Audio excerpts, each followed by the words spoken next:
Hey, welcome to another episode of the podcast. Won't Shut Up and Skate, the podcast about Texas skateboarding history, the scene, the skaters, and a whole lot of other Texas-related stuff because we're Texas proud.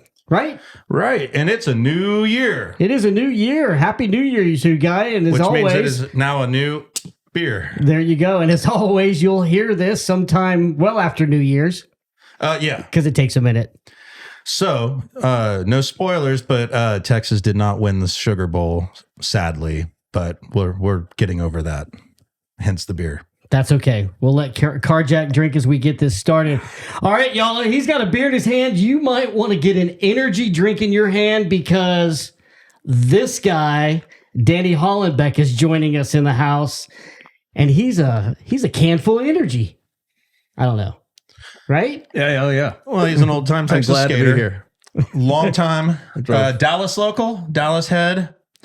And did you grow up in Dallas? I did. All right. Yeah, we're going to get into all that kind of stuff. I just want to make sure I wasn't speaking out of school there. He's a dad. He's a traveler. He's, a whole lot of things. But hey, real quick, like you said, coming in the new year, this is the first chance for us to get another interview in, the first interview of the 2024.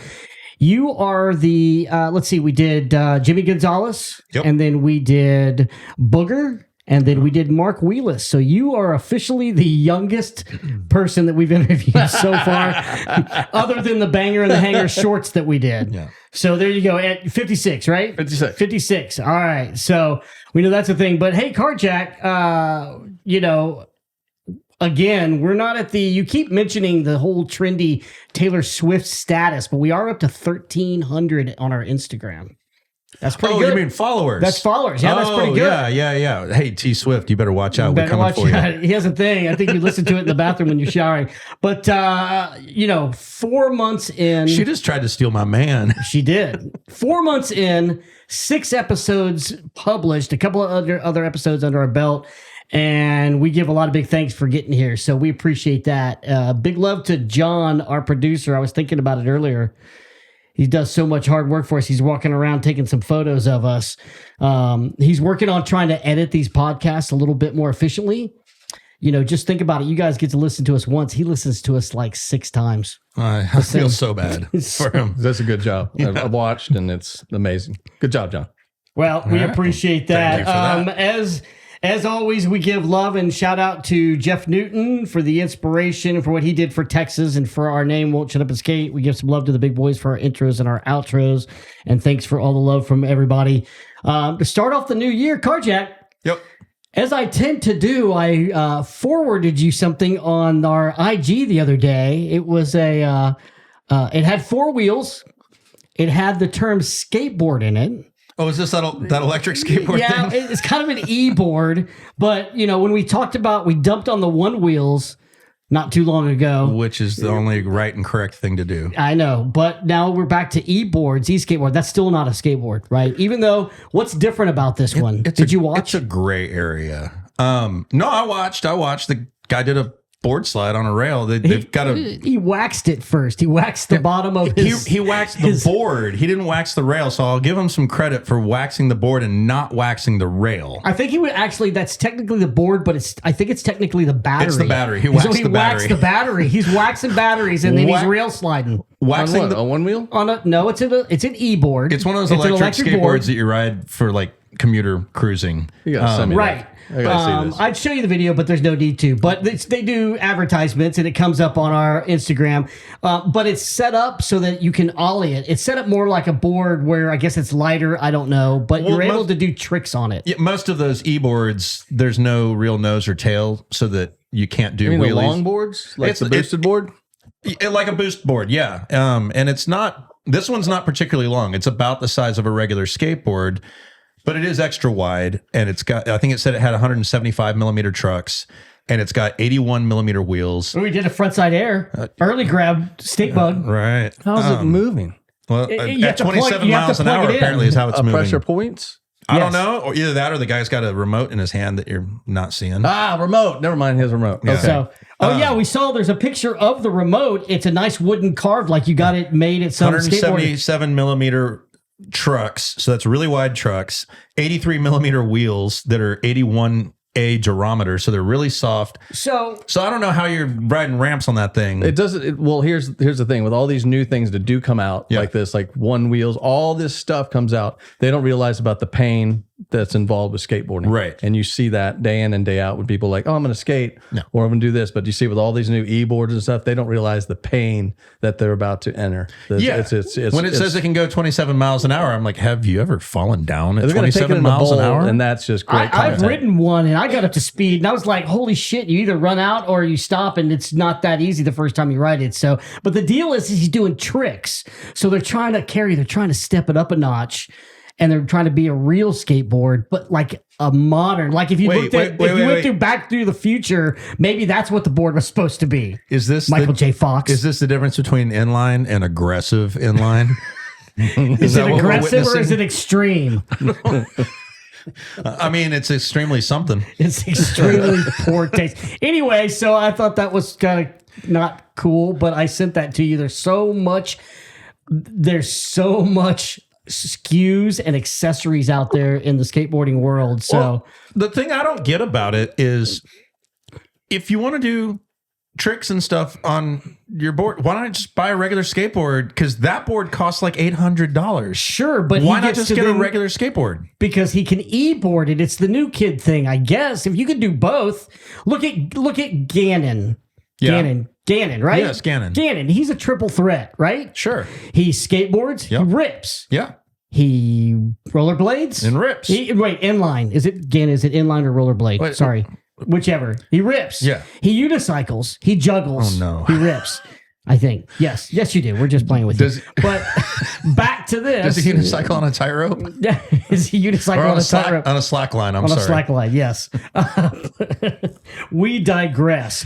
But anyway, that's not winning your heart anywhere. It's what the new kids are doing. No, but here's the thing. Like in Portland, Oregon, it rains a lot.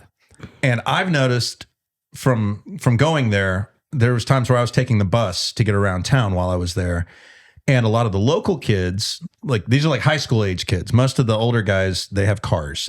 But like high school age kids, they'll get on the bus and they've got a little cruiser board with, really soft wheels that are good for cruising the streets. And the cruiser board is just beat to hell.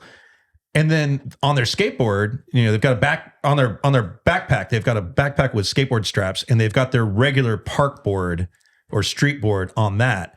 And so they're using their cruiser boards to get around town when it's wet, and then they get to like Burnside or someplace that's covered, and that's when they bust out their regular board. They're smart. They have a backup. Right. There's no need to spend $800 on an electric skateboard. Okay, I agree. I'm not doing it. I just thought I'd bring it up because if, trying to get a little bit closer to skateboarding as opposed to one-wheeling, as opposed to, There's a fine line between calling stuff out and feeding the beast. I mean, they could introduce them to skateboarding where they eventually buy analog. I mean, I guess. You know what I'm saying? Yeah. But it's going to make good content for them because they're all going to be on social media. So I mean, there's going to be a certain point where we're going to find somebody who's like, oh yeah, I used to skate, and they mean they used to ride an electric. It'll be like that. Yeah. What if it's like, the park that they built in Texas somewhere that's a long sidewalk and it's just got obstacles as you go down the sidewalk? You mean like the new one in Nolanville? That one. Yeah. So it's a long sidewalk and it's not a park. I guess it's a park technically, but it's just as you go down the sidewalk, there's different obstacles and benches and hips and all that kind of stuff. What if eventually those electric e-boards can do a hybrid of the park and Olympics, and it's a run where it's timed, but they have to do a combination of tricks and speed through the line? Why do you want to ruin the future so much, man? I'm just fucking with you. Do you just hate everything that's good about life? No, we digress. Maybe, I don't know. I just thought it was a topic to bring on. So I see a time when like there's a generation of kids that wants to go throwback, and they start carrying jacks in their pockets. So when they see these kooks, they just... Or sticks, they, right? They or do whatever. the Corey Webster on them and throw them out there and take them out. Right. Stick through the bicycle wheel as they're cruising down a block, makes them fall on their head. Okay, all right. So, Danny, I'm not going to say you're a guy that I could see doing a mountain board, the big sized wheels, mountain boarding. Kind of the same thing, but it does not electric. But I don't think you do that. I would do it. You would do it? Yeah, I could see. 100%. You'd probably be okay with that. I'd be okay, as long as it's not a one wheel. No. I rode a one wheel once. Gino Stubbs. No. Greg Stubbs. Greg Stubbs. Up in the Dallas area. Stubbs. Greg Stubbs. Oh, man. He likes it. He's a fellow grumpy think old so? man, but I think he got into one wheeling just as a way to spite everybody else. Those We are don't the know. hard. Have you tried one? No. It's not like interested. you skateboarders, I think, in general, like Yeah. nose dig, and Yeah, that's, yeah, that's yeah, what yeah. happens. Yeah. Yeah. We did a It's like the first time you step on a snowboard and you accidentally snowplow. Yeah. We did an edit Caught on it. edge. After we discussed it in one of the episodes. Okay, so It was Greg kinda fun. Stubbs is now. We don't know. one wheel. He was talking about it, and then we started talking about one wheels, and we're wondering if you'll give us an update whether he likes it or not. They're on the mountain bike trails. I see them. Yeah. Yeah. We'll talk about that in a second. Hey, let's take a break for a second. Not really a break, but I do want to talk about some of the people who've been helping us out. Again, a few episodes in, we are super stoked by everybody giving us some love and some shout outs. Are you about to list off our sponsors now that we've just made sure that One Wheel will never be a sponsor? Well, that's probably very appropriate because that's the case. But And now Boost Boards as well will never be a sponsor of this podcast. we'll just make it easy. Would neither of those be one of our sponsors? Because that would make any pure Texan skateboarder turn over in his grave, I think. Something like that. I don't know. I'm trying to find something here as I go through this. But real quick, we got some more money from Tracy Weller. Thank you. Corey Thornhill here locally sent us a few ducats because he loved the thanks, podcast Corey. and the Boog episode we did. Mike Money sent us $15 because you made a rant that he liked. So if you like Thanks, a rant, give $15 for Carjack. Happy birthday, Mike. It was his birthday at New Year's. Yeah, but you know what? Has he sent the package that he said he was going to send yet? What package? He said he was going to send the package with the stuff you're supposed to send that he just got printed. He probably sold out all the stuff and didn't send us the package that he was supposed to send. It probably Hey, sold Mike, are you before a he even sponsor? finished. What's up? It probably sold out before he even finished printing them. So, I mean, Cockfight's a very exclusive brand these days. It's They are in very high exclusive. demand. High demand. Also, a big shout out to John over here and the skate gym. Do you have your permits yet? Almost. He's getting his permits. Somebody get him in his permits. And we got this text and this a little bit of ducats from this guy, Thomas Grisnick. I hope I said that not right. Oh, Grisnick. Yeah. Yeah, he did a donation from Howdy Cat Vital Mixed Soil Amendment. Thanks for the Yes. podcast, enjoying the stories in the Stoke for Texas. And he has wildflower seeded skate wheels at No Comply. Yes. I asked him and I haven't seen a response. What is that? Are those seeds that as they wear, are those wheels that as they wear away, they leave seeds that plant? that is basically it. I think he's making more than one version, but he made some old school clay skate wheels with seeds embedded in them, and you can plant them like it's just a nugget that you plant. And, Sure. and At the it's- end of riding them, or you just plant the seed, this wheel. You don't ride them. You can plant the whole wheel. I think they're rideable wheels, but they're clay.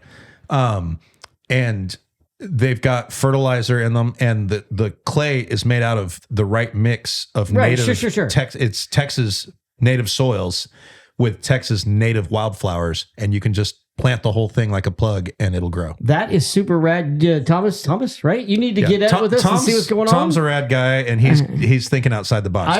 I work in a business that's a promotional business, and we do a lot of seeded things, and people like the eco planet after you use it kind of thing. But a skateboard wheel, I think he might be technology, working on Danny, technology. Take the bearings out first. Yeah, Yeah, I don't want to let the cat out of the bag too early, but I heard he might be thinking of making riser pads out of edible mushrooms. I like this guy already. Oh Very much. my! If that one wheel buy this dude, that's our kind of sponsor. We will hook you up. Hey, give some love to our bros. We already talked about Cockfight, Cherry's Wheels, Grackle, Hell Sick Skateboards, Grackle Skateboards, Devotion Skate Shop up in Dallas, Break Free Rainy Shop in Oakland, Texican Skateboards, and your hand press made boards by Frank Gardner, Cat Palace with all our stickers stuff, Brett Stiles, Old Bones Therapy for helping us still roll as we're old, and they're Still rad. waiting on that package. one. Oh, we've got a package. I got to get you something. I didn't bring it with me, but we have a package. A little bit. Yeah. Are you holding out on me? We're holding out. Just need to measure your knee.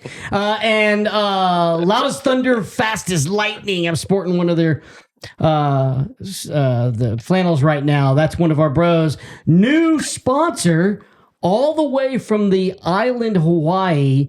Island Life Skateboards. They turned a guy pro at the vert contest, the guy that you were skating on the mini ramp with that was charging it. Oh yeah, with the plugs. Randy, he was from Florida, right? Yeah, but the company's from Hawaii. Hawaii. Oh yeah, that guy was ripping. Randy, who owns that company, is from Hawaii on that island, wherever it got the bad burn, the bad fires that happened. Well, that was Maui. So he was close to that apparently. So love to him and all his friends. But he's sending us a package right now, and Randy is the guy who painted the Skate Park of Houston sign. Oh, cool. He was hanging out with all the embassy guys and all like that. Yeah, he was the one that had something constantly rolled, which seems right from Hawaii. Right. And won't shut up and skate. This episode is brought to you by our pro sponsors, Embassy Skateboards, Roger Skateboards, Southside Skate Shop, The Hangar Skate Shop, Ohana Skate and Surf in Galveston, and Curbside Skate Shop in Pearland, Texas.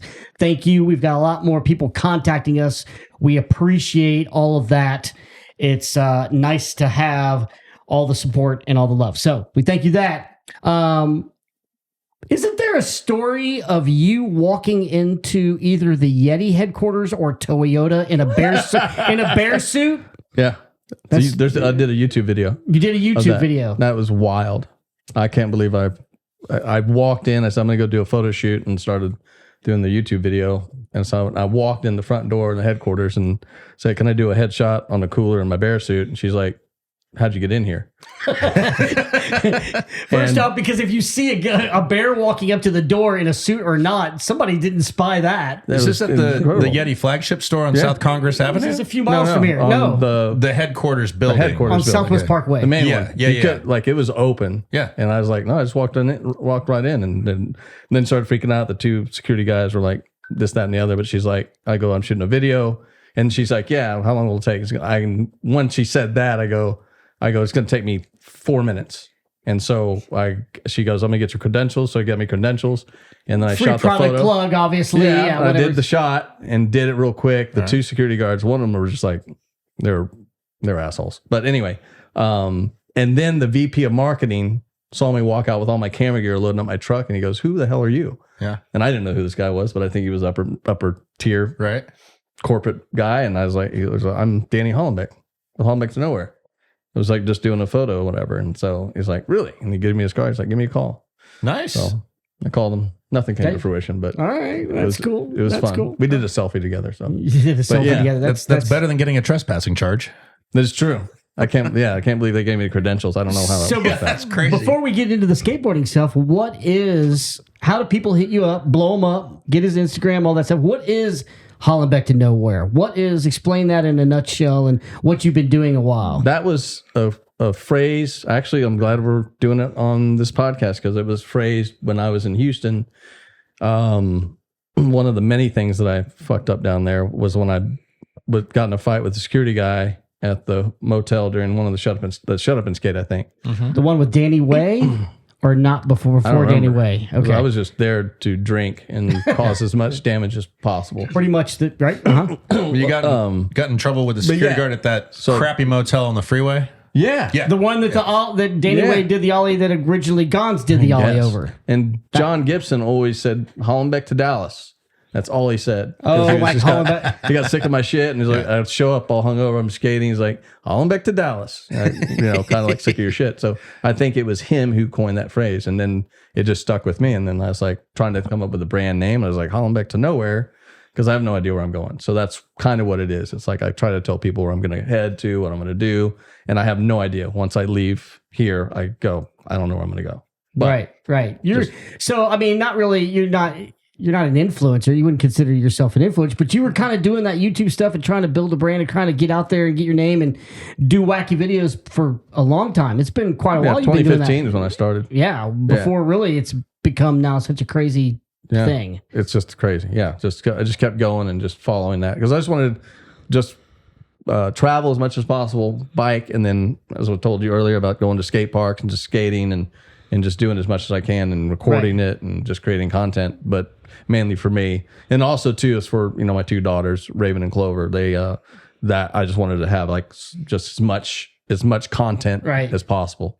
On YouTube, where it's going to stay for a very long time. So, Yeah. No, that's great. That's one of the notes I wrote down. But in fact, I wrote it down before skater. I wrote dad, dad, skater, traveler, documentary, photog, all those things. But I see you post a lot of photos of your daughters, and then you also do some pretty rad photography. Everybody that you do a shoot with gets kind of a signature, unique photo. You've done photos for me and my girlfriend Corey before, so that's very cool. But and then you also fly drone. You're a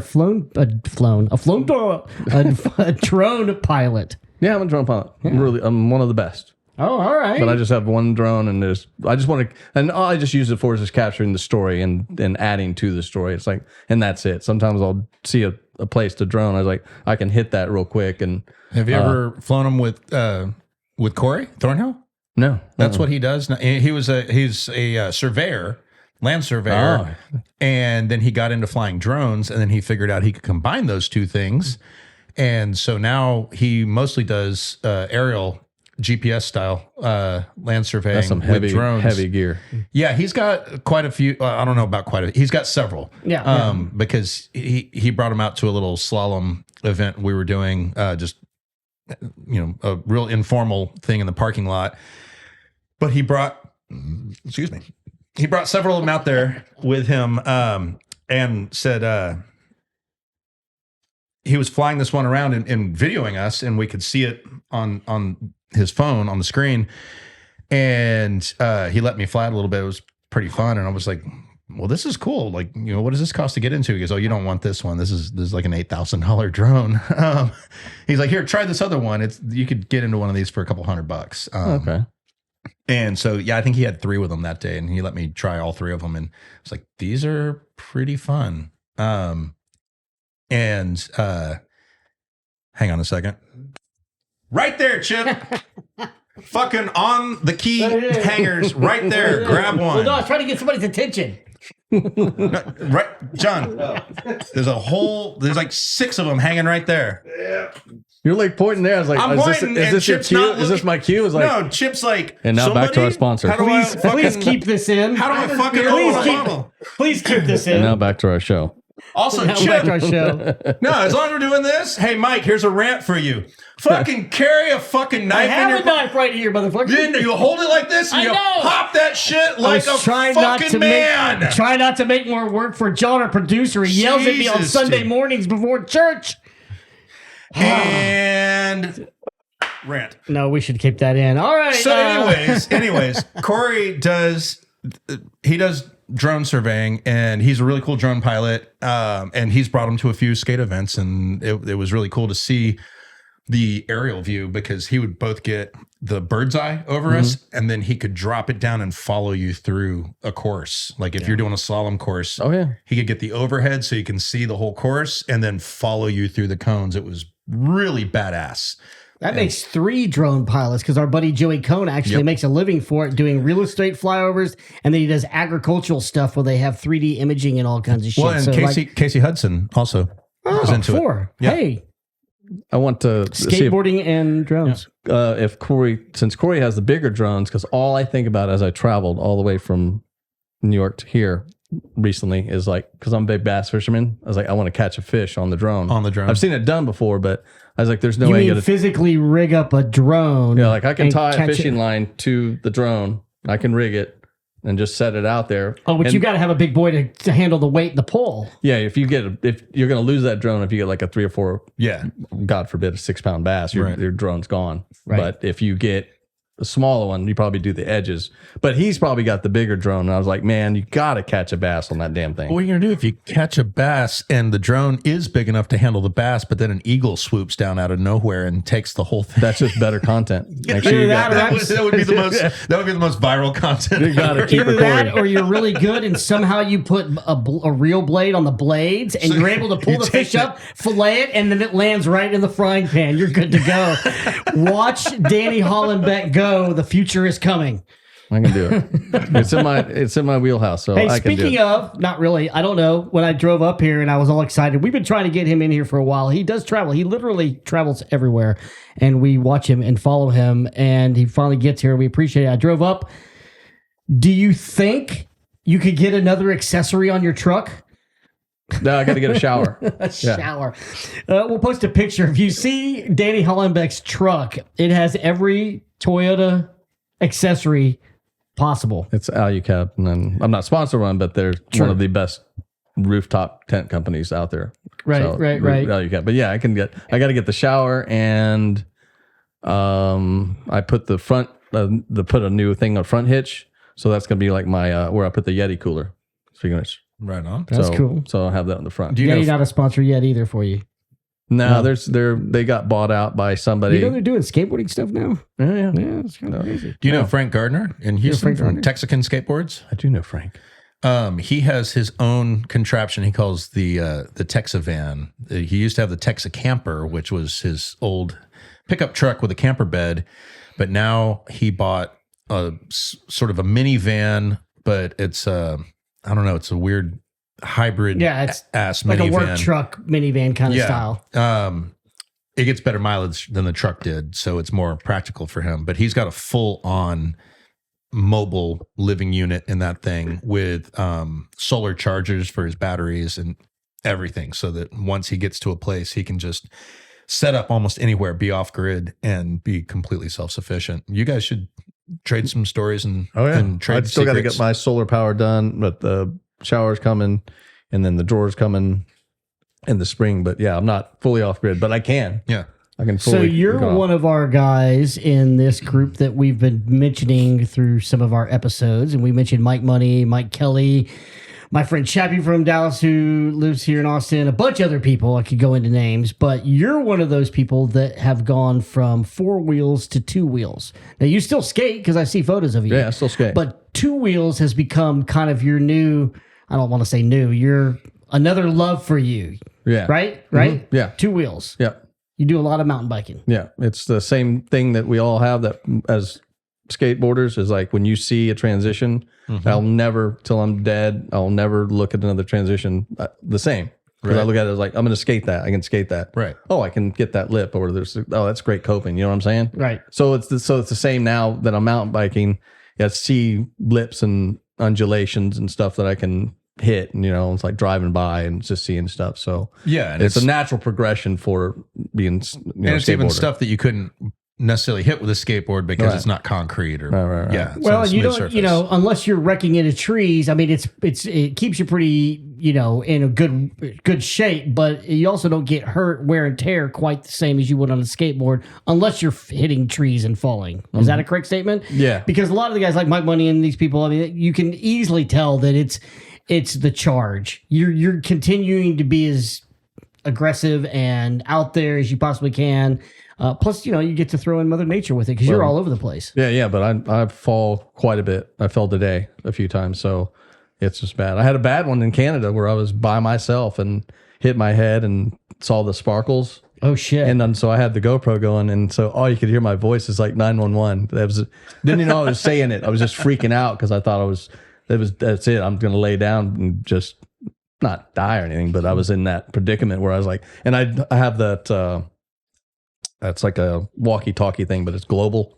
So, it's satellite radio. Oh, yeah, so I'm in yeah, a satellite yeah. radio. I had that, and I didn't start it up. And my oldest daughter, she's always knows what I'm doing. She's Is that like, basically like a life alert? Yeah. Like I've fallen and So- I can't They get use up. it for snowboarding and skiing and all that stuff, right? Out So backcountry. it's a little mini one, and so you put it on there. And I didn't set it up because you just call and you go, all right, and set it up, and you make a payment, Right. and you can go out. And so my oldest daughter's always like, she knows how stupid I am, so she's like, you're just gonna jack yourself. You're gonna go ride your little bike and hit a tree and fall down a rock, or whatever. And I didn't have it on, so that time it's funny because I watched the video. I was like, that's hilarious because now I'm glad I kept recording, Yeah. or it didn't shut off. But it's just like it tore me up. I didn't see the drop. It was just a blind hit. Ooh. And so I landed, so it had sparkles and the helmet was all disheveled, and I was like 911, that's all I was saying. So Probably a concussion. You don't know. You didn't get checked for that, no, I didn't. I got everything else checked. right? So, but so when I come back to Texas, I go to my doctors immediately because I only have Texas coverage. So, and I just go get all checked up, but I do probably need a brain scan. Check, doctor. He needs a brain scan. Hey, before we get started, I'm going to dig in. We're going to dig into some of your skateboarding stuff. I forgot to mention these earlier, Carrie. If you guys can see here, we got a couple of little things here. We're going to tease you with a couple of zines, cool zines, skate zines.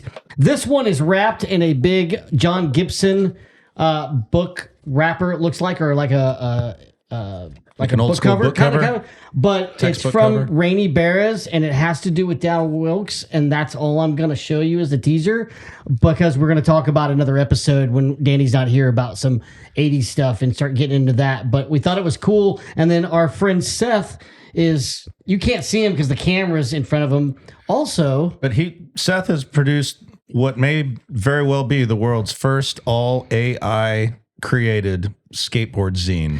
I entered in words like skateboarding and radical and grind, and this is what you get, or is it more than that? Also, I'm not too sure. The title of it is the Guadalupe Grind Gazette, but I don't know if that's Guadalupe or Guadalupe, because any place but Austin, that word is Guadalupe. Okay.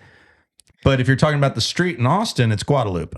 It's so much in Austin that they could potentially change the street name to make sure it's right, because people can't pronounce it. Well, and Manchaca. I don't know if AI recognizes the difference in it, but everything in this is AI. And Seth mailed me a copy of this with no note or anything explaining it, and it took me a while to actually figure it out. And the fact that it was him, because it didn't, all the credits, the contributors are all these names that were also the names of the people who wrote the articles were created by AI. Every photograph in here is created by AI. And they talk about AI is taking over skateboarding. They talk about spots that don't exist. A skate shop. It's the 25th year anniversary of Decked Out Skates, which is a skate shop that doesn't actually exist. Good stuff. Yeah, it's pretty awesome. Stuff. Thanks, Seth. So be on the lookout for that I guess at Decked Out Skates. Yeah. It's pretty cool that people keep zines alive and all that, you know. I have a few zines in my house. Never been in a zine. Oh, you're not into zines, Chip? What is that, Kerry Jackson? Do you mean like a little holy bonkers. I got this actual the Strange Notes skateboarding Bible. Strange Notes was a zine put out by NHS in Santa Cruz in the 90s, and this was like the holder they sent my old skate shop when I had a skateboard shop on South Congress back in the 90s. Right. This was the little zine holder, but I used it to hold a bunch of local zines like Thing Bad from Darren Hoops, or let's see, Keg Party zine from Lee Brooks and Michael Sieben, or maybe the greatest of them all. It says pornography, but it's Tight Tranny zine from Switchy G and our own John Miller. That one's hard to get. Yeah, that's it's definitely a collector's item. Are the pages together stuck? They're a little sticky. Sticky, okay. Or one of my personal favorites from Jason Schmalley, Thanks for Calling. That was a zine that he made specifically to make fun of me. But there's some great ones in here. There's a little zine about Mike P. Another little thing that Mikey did with his own art in it. One from Tim Kerr, the document. All sorts of stuff. If you guys have never tried making a skate zine, man, just write down your most random, probably inappropriate thoughts on a piece of paper, fold it in half, Xerox that thing, staple it together like 50 or 60 times, make several, like 50 copies, and then when nobody's looking, leave them on the counter of your local skate shop. There you have it. Zine Tangent with Carjack. Oh, whoops. Thanks for pulling that out, Carjack, as he messes up, stuff falls on the floor with our professionalism here. Danny Hollenbeck. Hollenbeck. How are you doing, Danny? I'm doing great. How are you? So we've, as you've been perusing our podcast, a few episodes in here, we've been perusing through Texas and talking about the culture breeding the skateboard culture, and how everything starts with water is kind of how we started. We started talking about South Texas. Corpus Christi had the first concrete park, not cement, concrete park. And then it was Maryland, and that was after Carlsbad, California, which was the first. So Texas was right in there. Within a few months of each other, they all opened up. Dallas had some come in the next year after that, etc. But generally speaking, we've been talking about the South Coast and all that, but Dallas, and the Dallas area specifically, really has a pretty rich history of skateboarding. And not only because of the skateboarding that we are mostly talking about, but also because down the road in Fort Worth was the second or third largest skateboard producer of all time, Nash Skateboards. Really? They got millions and millions of people into skateboards with questionable quality equipment. Nonetheless, got people into skateboarding right around the corner from you in Dallas. So Dallas, Texas, that's where you're born? Born and right? raised, yep. Yeah. Give us that early memory. Give us that, like we said, there's a lot of influence of skating. You're my age, 56, so right. You would have been around the time that the skateboarder magazine was produced, etc. So what do you remember? When I first got my board, it was from my dad's friend, George Toomer. So he gave me a skateboard. It was maybe it was a GNS. But before that, I got one. It was a Makaha. Uh-huh. Did I say it right? Yep. Makaha, and that was my first one. And then it was George Toomer gave me the grip tape board. So I believe that was some GNS board with the GNS truck or Gullwing trucks. Do you remember what shop or where you would have gotten that? I don't know. He was a local artist in Dallas. He was very into everything. My dad was a photographer, so they were all artists and stuff like that. So he did it for a client, and he gave him that board, and then he gave the board to me because he saw about how old? I was about 11. 11. Okay. And then I was in Richardson, Texas at the time. So and then as I progressed, I was hanging out with my older sister, Dee Dee, and she's the one that introduced me to the big boys. Oh. And that's how, and I was going to the hot club. So fast forward like a few years, I started meeting people through Dee Dee. So Dee Dee she was introducing me to Dan Wilkes. Okay. I think early on, and then I went to Donnell Ramp on Floyd Circle.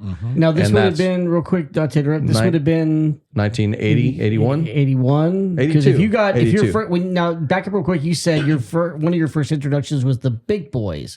You had this board, but then what changed when she introduced you to them? That was at the hot club, and I was 15. So you saw them perform. I saw them before. So I met Biscuit, like I went to the van and I said, and Dee Dee's like, can you get him in? And he's like, and I think they got me in. I don't know how, because I was 14, 15, 16. Yeah. They got you to carry one of their amps in the back door, right? No, I just walked in. They just walked you in. Oh, nice. That's even better. And he was just he was the nicest guy. And that's, Sure. He really was. And that just opened doors for me. Like when I first met him, that was like, I was the hardcore Big Boys fan, for forever. So were you already going to the Donnell Ramp at this point? yeah, I was going to Donnell, and I was going by myself, and I was and I would practice, and I was like learning everything. Now that's at the distribution where the ramp was before Bachman Lake. Before Bachman Lake, it was the blue ramp. It was the blue ramp before the clown portion was added to it. And there's that picture that was posted when Alva and all those guys came in town. Brett Anderson was there. There was a bunch of other people there. That contest. Do you remember that event? No. Gentry, Alan Guimond was there. No, I wasn't there. I wasn't there for that because I was still very young. So, but also during that same time, I was with Clay Daniels, which was part of the crew. Lee Daniels, Clay Daniels, and Bill Daniels. So those three guys. So I always hung out with Clay. Like Clay was always taking me to the park, but he always took us to there's a cement park on Beltline Road and 30. Whatever that was, and they had the rollers and everything like that. And then that was Wait, where was that? At Beltline and Highway. Was that 30. Garland? Is that No, Garland? it was Grand Prairie. That's Grand Prairie. Oh. It was Okay, back other there. side. Yeah. And I'm getting everything mixed That's up. not the park that has the sidewalks with the ditches that go through it that you can skateboard. That's in more Fort Worth area. No, I don't know it's the not name that of far that out. place. It's by that Toyota music venue. That's where it would be. It would be south, like I was going to south say of there. Beltline is that's right where Alliance Skate Park is now, where the Yeah. the, So it was the south Nokia of that. Theater and the horse racing track and all that. And somebody can, comment and verify because I'm getting all my I don't remember what time that- frames up. Yeah, I don't or remember what that mixed park up. was So- called, But so I was there, and then that's I skated it was a yellow ramp that looked like the Pepsi ramp back in the day. No flat bottom. No flat bottom, is a yellow ramp, and then that I believe was my introduction before Donnell. So Right. and I found out that's probably because I was with Lee and he drove me everywhere, as I said, but he introduced me to that. So it was the yellow ramp and that park first, and then right after that it was Donnell because I was like, and I was hooked. Like once I got on that yellow ramp, it was over. I was like, we're gonna go skate. You were coming from Richardson down to skate that ramp when you were 15, 14? No, at that time I was in University Park. Oh, at that okay. time. So And not then- as far. So back and forth. All Dallas area. Right, but just from Richardson to Grand Prairie is a little bit of a haul, Either way. especially if you're too young to drive.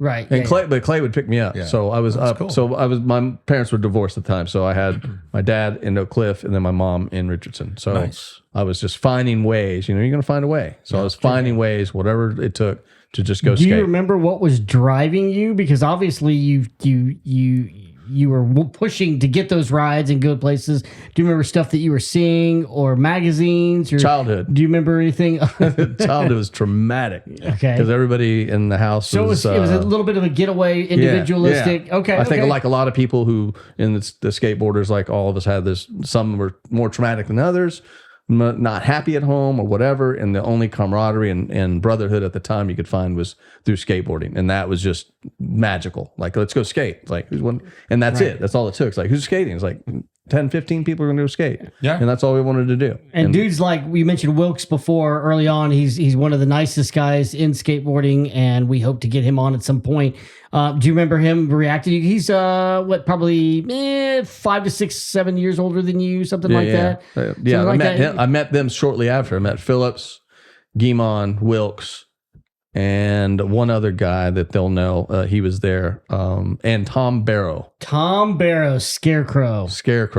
I think he floated in around. And then once I met them, Rest we in went peace. to the Rat Hole. Yep. The famous pool in Dallas that was. Rat Hole. Now, you again, hard to figure years, but establishing timelines and that sort of thing. I know that was one of the earlier pools that we hear people talk about, and then footage of like when Craig Johnson had no dreads, like short hair time frame, that sort of thing. He looked like a yuppie. Would have been pre. Well, that brings up an interesting point. Yeah. We love our Dallas and anybody in Texas skateboarding, and this, of course, is about it. But one of the things that we've brought up is the differences between the different cities. And you had the surfers graduating the surf style, and even in those surf communities in Galveston and South Texas, you had the guys that skated more surf style, and you had guys that were more skaters that were progressing what they saw in the magazines. And then you go to Dallas area, which has somewhat of a rich skateboarding background via Nash and et cetera, but there wasn't the surf style. So sometimes there's, we talk about the difference between the styles. There's a lot of skaters in Dallas that have a style, but it's definitely a different style than the guys that you see from Houston or South Texas, right? Am I getting that right, Carjack? Yeah. Pretty much. Yeah. I mean, sure. Yeah. No, I'm doing my best not to step on any toes there. That's okay. I was going to make a comment about tight trucks and Mongo pushing, but I'm not going to make that But comment. that's okay, because that comment would potentially be about your favorite skater, Jeff Phillips, who skated tight ass trucks and trackers and pushed Dan Mongo. Wilkes put Dan Wilkes too. washers on his board one time. On his board? What do you mean? Instead of the bushings, he put all washers. I hope he can. I hope he can verify that. So- but he did it one day. To make it extra solid? He wasn't turning. Yeah. But he wrote it. Yeah. That's, Did he? And he knew that he had to. It had to be He heavier. put all washers in there. that had to Metal be his, washers. that had to be his ramp board because It was just he it was rode on. They were on the, pools. yeah, There's we're no on- way he's riding a pool. Yeah, it was on the with clown that. ramp. Yeah. Yeah. I was like, "What are you doing?" He's like, because he was always nerding out like that. He's always into. I could see it Fixing because things like especially that. with the early 80s setups, with the wheels being what they were back then and the trucks being what they were, and especially if you were on tracker trucks, like you might as well make those tracker trucks rock tight because they're not going to turn right. Tracker Gold Wing. Yeah, but know. you could have the best bushings in the world on tracker trucks. They're still not going to turn worth a damn. So you might as well Did Jeff write for Gullwing at any point? Yes. Okay, I thought so because sponsor. I saw this little documentary about San Diego, which is good. Go check it out. It gives a lot of love to San Diego. It talks about their early days and gives them a lot of love, etc. They do skip over some things that we'll talk about at some point, but oh shoot, I forgot my Something about Gullwing trucks. well, Gullwing trucks. My bad. So there's an epic couple of photos in there from Grant Britain that one of them sitting in the Del Mar pool, I guess it was in the roll-in part of it, and he's got a Gullwing truck with his sleeves cut off. Typical Jeff Phillips fashion style. Yeah. First thing you do is cut the sleeves off the shirt, but it was Gullwing, so I wasn't sure if he did not, but he did. Yeah, that was when he turned pro. He was still on Gullwing. He didn't get on Tracker for like another year. Right. And that would have been GNS and that type of. So do you remember at that time frame? Do you remember so we're talking, if you're talking Donnell and all that, then we're just starting. That's the end of, we talk about the end of the skateboard teams. And in San Antonio in 1978, when they had the Texas champs, we talked a lot about that, was kind of the last time that there's a lot of talk about the skateboard teams. And Donnell's distribution team was one of those. Gibson rode for him for a short period of time at one point. Stuart Singer obviously was the big name who was winning all the contests at that time and all that. Do you remember? Because that would have been the tail end of the skate uniforms and the Donnell teams and that kind of stuff. Do you have some recollection of that stuff? I think more of like those teams when they were hanging out and they were always skating in their cliques together would be those guys that you said, Dan Wilkes and then Phillips and then Craig and then Alan Guimond and a few other stragglers. I can't recall who they were, but yeah, I remember that wearing the same outfit, so to speak, and then they had those, I guess, rat shorts. Yep. Whatever. Yep. The real short ones. Yep. With a different color, like the top part was sewn a different color, corduroy, and they were totally mid thigh. Man, why don't they bring those back? Because the kids right now would love that shit. I mean, let Sleeping Dogs The lie. Nigers of the world. I know. Let Sleeping Dogs lie. Mad Rats. Yeah, Mad Rats. That was it. Yeah. Don't tell the kids about Mad Rats, Chip. Birdwell's beach britches and Definitely don't tell them about the cat shit shorts from the 80s. the cat shit shorts. Remember there was that What? company called Catch It? Oh, catch it. We called them the cat shit shorts. Like, gotcha? Yeah, but they were like the little OP super short corduroy shorts Right, that were just total nut huggers. That let sometimes dead is better. Let things lie in that Those are past. like 5-inch. Right. At right. best. At best. Right. It And was if you just didn't buy the logoed gloves, you'd have to get some work gloves from your dad's toolbox or two belts or something like that. That's why Back in everybody the- switched to fisheye lenses when they're shooting skate photography. Right. Because you always saw their junk with a 50 millimeter. Because I'll take a picture of There's somebody and I'm like, oh shit. There's a correlation. There's a correlation. grape smugglers? Yeah. There's certainly a correlation between skateboarding and junk. And now that skateboarders make skate parks that look like junk, there's just a whole correlation. Bunch of dicks. That's what we are. So Yeah. So with that team, with them wearing those certain things, that's when they're click. And then they started making those skate pads too, the double ones. well, okay, Dan that's did those. that's an interesting because we talk a lot about Wild Bill, who rest in peace passed just several months ago, and Rainey sent me a photo. I should bring it up of some Pro Design pads that somebody had made that were double pads, but they were literally looked like he took two sets of pads and put them together. They were huge, and we talk about the early days that Dan Wilkes and potentially Craig and maybe even some inspiration because they were starting to hang out with Neil a little bit, that they were too big for pads. And so they had to come up with this sewing concept to basically cover what they were doing, because the guys in Texas, kind of comes back to what we talk about. The guys in Texas were starting to go a little bit bigger because the ramps were starting to get bigger, a little gnarlier, and they were riding surfaces like steel. And in this case, it was fiberglass, I guess it was, the blue ramp. And so they were having to improve the pads. So you remember specifically them like modifying that stuff. Yeah, modifying the pads. It was Craig when he did his dreads early on. He did the dreads and dread through the helmet thing. Yep. But and then Dan had the double pad. So I think it was because Dan, as I said, always loved to tinker. Like that's all he did. He was into just miniature things and building things and stuff like that. So he was always into that. So I think he did that concept. We saw it and it was like, that's just crazy looking. And they were just long. I mean, double pads. Yeah. They're like 16, 18 inches long. Right. We think that and we're trying to dig to see if we can get a little bit more correlation, but we think that was the inspiration to Pro Design.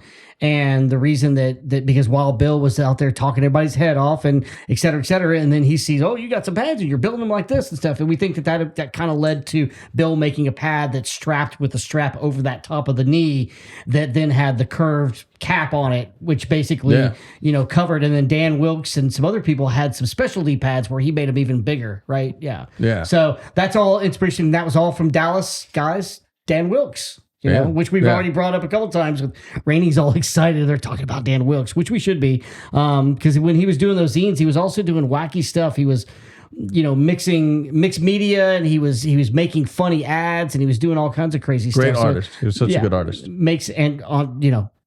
Obviously an artist on a skateboard as well. Because he's kind of everybody who was around that time knows about Dan, but he doesn't get the acclaim of the big three. He doesn't get the acclaim of Craig, Johnny, Jeff. No. He doesn't get it, but he was doing just as gnarly. He was just smooth and quiet, I guess, on the ramp. Yeah, he's very kept to himself and just skated so good and just everybody's progressing. Him and everybody else was just next level. And then got in the hearse and drove away. Yeah. He's always being eclectic, and it was just made him so one of the special guys out there. And he just didn't get enough credit, Just not get enough credit. We're going to give him a lot of credit because that's what we're about. I mean, if as you've been listening, this podcast is about us getting the focus that we deserve. Not that we don't get it on occasion, but it's still one of those things where Texas is a great state to travel through, but nobody wants to be a destination skateboard state. And we know how badass it is. And that's why we're trying to shed light on it and stuff. So, and you came to mind pretty early on this scene because as we get into it a little bit more, you did photography, you did all kinds of stuff. But back in the Donnell days, and then I guess the move over to Bachman Lake, we're going to get into, you were sponsored Ripper. At what point was it meeting Dan Wilkes and all those guys? Is that kind of what advanced you up in your skateboarding talents? Yeah, I think so. And probably photography. And to this day, I'm like trying to figure out how, and like every dollar I made, I just spent on getting the film developed. Like I'm like living. So you're saying you were simultaneously taking photographs at the session while you were progressing with these legendary skaters in Dallas that were, somewhat under your wing. I'm not going to say under their wing. You were friends with them. You were at the sessions. You were hanging out with them. Yeah. So and rode with all the other riders. Then started riding with Crumb, because then they started riding other stuff because they got bigger, and then they had to do a lot more stuff. So they were traveling more.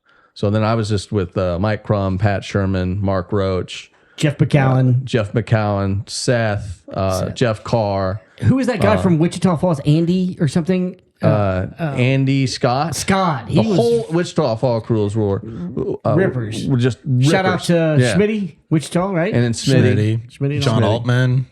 Jason Spears is from that scene.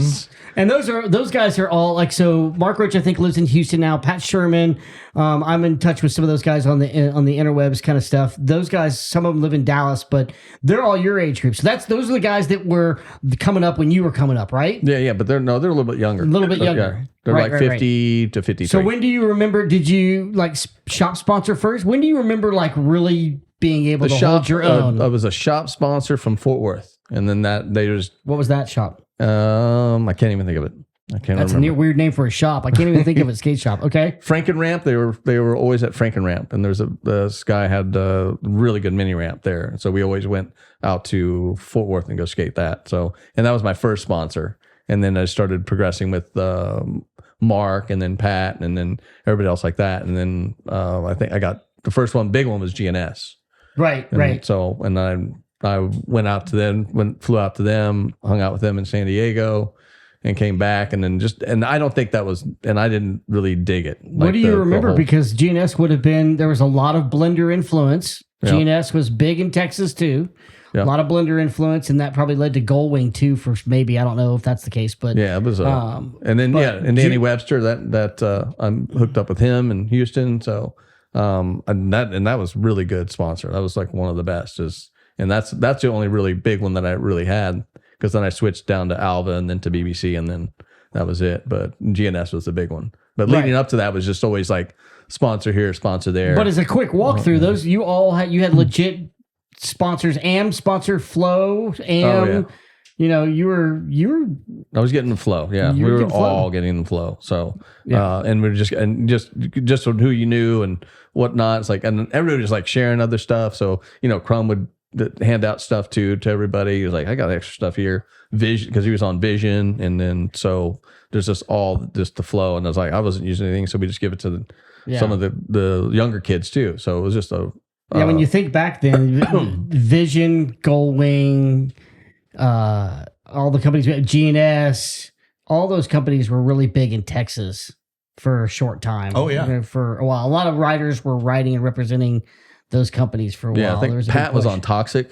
Yep, Pat was on Toxic. I think so. And then the one guy who just poor guy, Comer, John Comer. He rest in peace, because that was a rough one for me, because I was kind of personal, because I've literally shot more photos of John Comer than anybody else, because we always hung out during like that 91, 92 phase.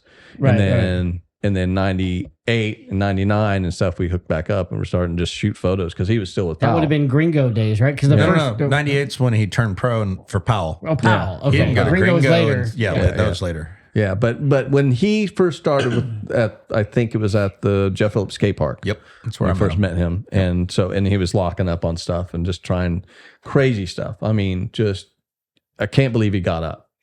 Most of the time, it was just looked like a concussion, broke his neck, broke his ankle, whatever. Broke his foot right off. It sounded horrible. Yep. And you'd hear it, and everybody's like prairie dogging because they heard it. Yep. I'm like, what? Are you okay? He's like, good. And then he just rolls. And so I don't know what level he was at. And that was when he was like 12, 13. Yeah. Now that was more modern. I'm going to back it up just a little bit more again, just to kind of get some sense of it. So, because back in the days, I mean, were you traveling around with Wilkes and all those guys when you were up and coming? Because by the time you got to, there was a contest that I skated at Bachman Lake.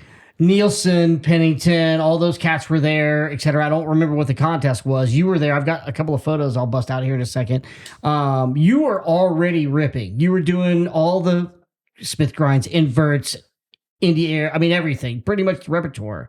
What do you remember about those times as far as that goes? Because kind of skipped over just meeting the big boys and then all of a sudden that. So I do that. Yeah, it seems like, it sounds like Donnell's ramp led to Bachman Lake, and that's where you blossomed. And then so I don't know who you're going to talk to and find out the information, but I don't forget who it was, but they filled in that gap for me on how the clown ramp ended up there at Bachman Lake with Melvin.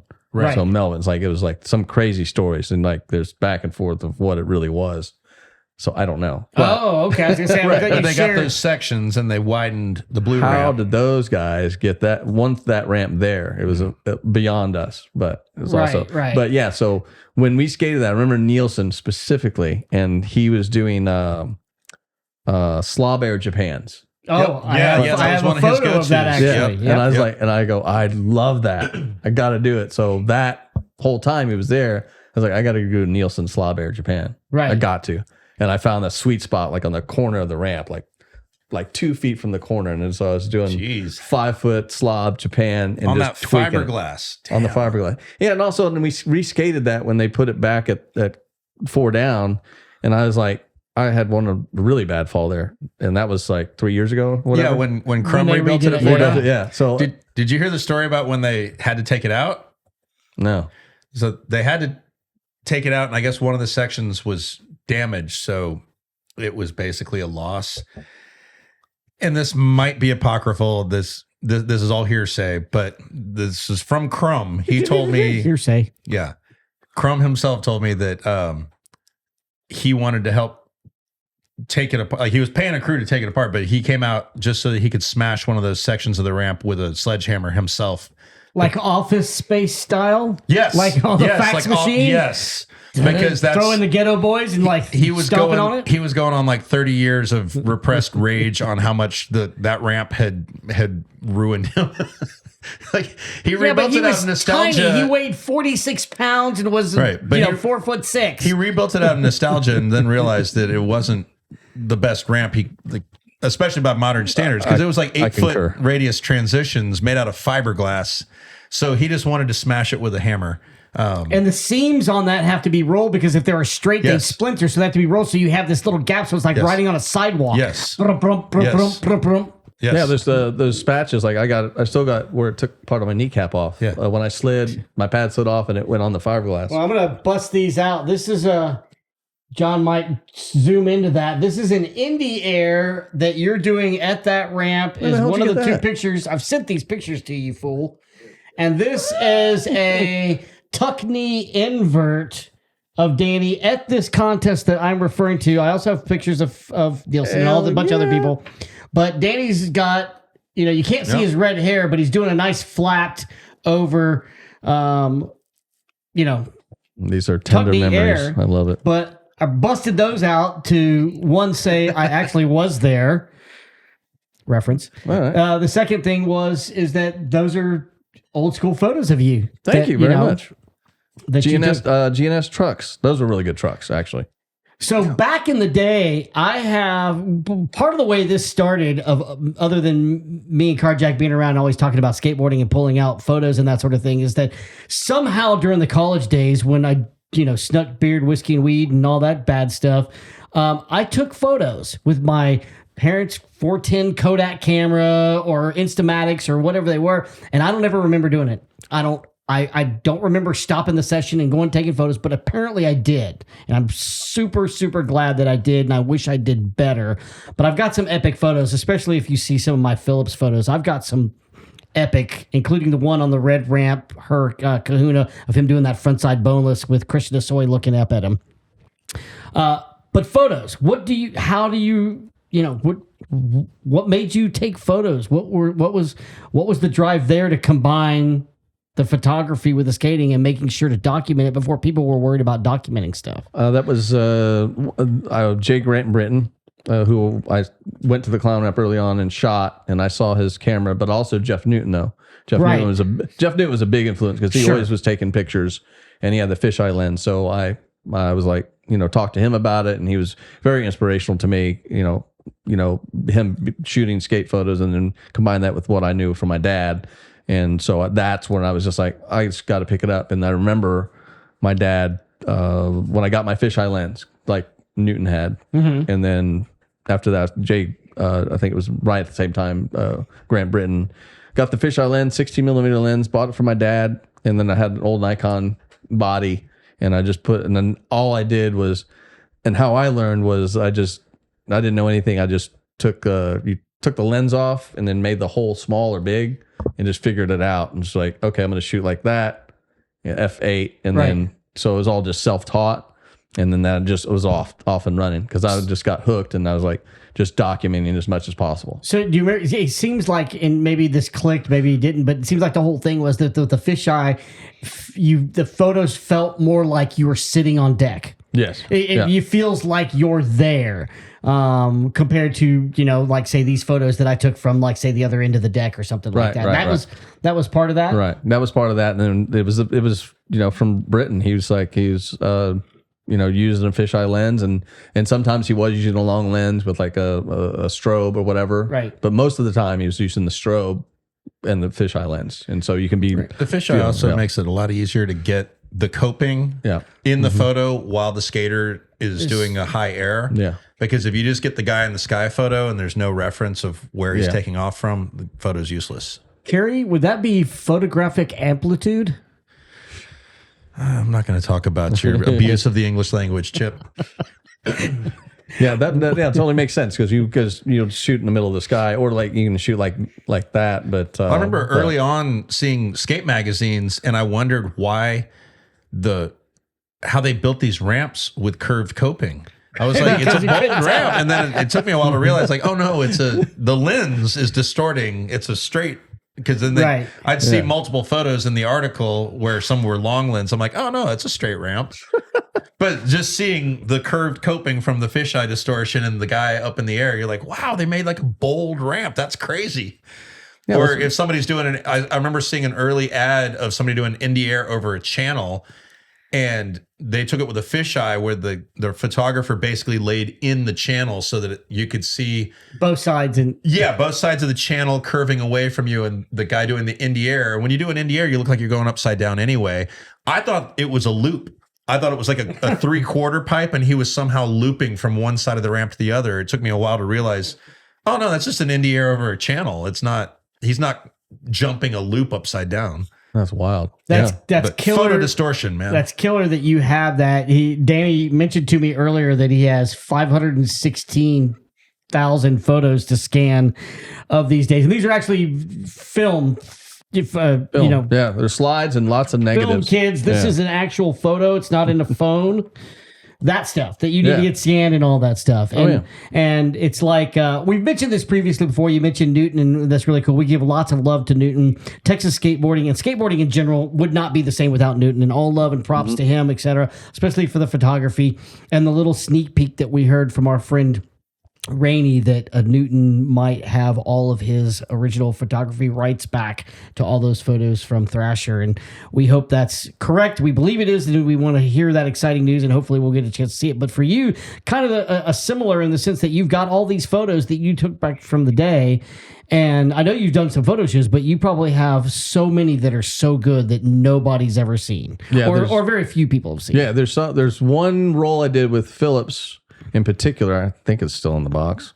Hope so. A black and white, and it was just me and him. We went to this little ditch. He goes, and he asked me, he's like, "Hey, can we go do some photos?" I was like, "Hell yeah, me and you, nobody else." Yeah. So we went to it was over in Garland, Texas. This little ramp, this little hip. It was like a 3-foot transition, and he was doing inverts on it. Nice. Like, wow. Yeah, I want to see those photos. Yeah, we all so do. It's one roll. I think I have it. It's like, and that's the one that was like always will cherish, because it's like it was a moment for us to, because we didn't spend a lot of time alone. Right. So I didn't, he was with his clique and I was with my clique, but we didn't spend a lot of time alone. But when we did, it was something special, because he was, another big Texas skater, but he's also just really genuine. So and he was obviously biggest name at the time in Texas, etc. So, but I'm trying to tie in this whole photography and skateboarding, and it seems like those drove you they went together. They paralleled each other, because you kept with photography. You're still doing photography. You still skateboard, but at that time, you were also starting to travel a little bit, contest events, NSAs, all that stuff. Yeah, so and you have photos from a lot of that stuff as well. No, didn't need to do any photos, because that was NSA, because I was at Virginia Beach twice. Once where Phillips won. And the other time, you were at that contest? I was at that contest. That was the same one where Gator got arrested. Yeah, I saw that. Yeah. I saw that go down. So that was the guy hanging out by the fence that's got the long hair. That's like, what's he talking about? I forget. No, that was the year before. That was the one that was in the Powell video. Yeah. Oh yeah. No, the one where Phillips won and Gator got arrested. That was also where this skinny kid in the parking lot was doing street plants and got noticed by Neil and Stacy Peralta, and that was Mike Vallely. Mike Vallely. Yeah. Okay. In Virginia Beach? In Virginia Beach. He had driven down from Jersey to check out the contest with his friend. They made a little weekend road trip because, whatever, it's like a 5-hour drive. Yeah. And that's awesome. And yeah, nobody else was going to get to ride the ramp if they weren't in the contest. But so a lot of the kids that went there were just, the new hot thing was doing street plants. And he was super good at them. And so he was doing like ho-ho variations, walking around on his hands. And Neil saw him from the deck of the ramp, was like, "Dude, check that kid out." And he and Stacy went down from the ramp and went and talked to him and got his number and said, like, "We're going to talk to you later." That's awesome. Yeah, that's how Mike Vallely got discovered, was at that contest. That's just you were there. Did you skate that event? Did you skate that ramp? I skated with all the guys at Lynn Haven. Yeah. And then I didn't get to skate Trashmore, but it was all of us. It's when I got to see Hasoi. He did over the channel, alley-oop backside. Alley-oop body jar. Alley-oop body jars over the channel. Over the channel, over my head. With his shirt off and it flailing behind him. Shirt was off, actually, yeah. Probably. Yeah. He's got his shirt tucked in the back. Christian style. Alan Midget was there. Mike Cressini. Yeah. Oh, my gosh. I haven't heard that name in a while. Mike Conroy. Conroy was there too. Yeah, and That was the dude who would do inverts and tweak them so hard he could hit the back of his helmet with the board, like the most contorted I have a inverts couple. ever. I think I have a photo of him from Houston. Henry doing that. Gutierrez was local yeah, he was there too. Yeah, so there Henry's was a bunch awesome. of people there Yeah. at Lynn Haven. So we were sessioning that, and That's that, badass. and that goes back to how bad the clown ramp was. It was like once I skated Lynn Haven, it's like this is what it's like. But I also skated Houston too, and I also skated in Austin. Right. I was like, our ramp just sucks, but that's all we could do. But Speaking of Houston, back in the day, they were all friends, but there was also kind of this weird Houston, Dallas, this whole thing between the two did we have a riff? cities. I don't know if you call it a riff, but there was sometimes a little bit of a Hate City. hate city.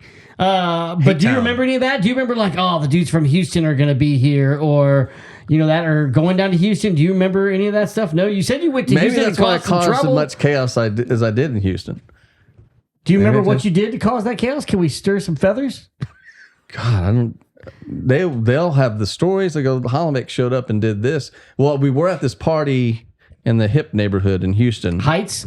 Yes. Or Montrose. Montrose No, Heights. Montrose. It was Montrose. And then it was Phillips, and Phillips kept feeding me stuff. I did some fucked up shit to Like the what kind of dryer. stuff? I think I fucked Party the dryer. favors. Party favors. Hallucinogen Well, favors. Phillips was challenging me to eat. It was a Bloody Mary mix and dog food and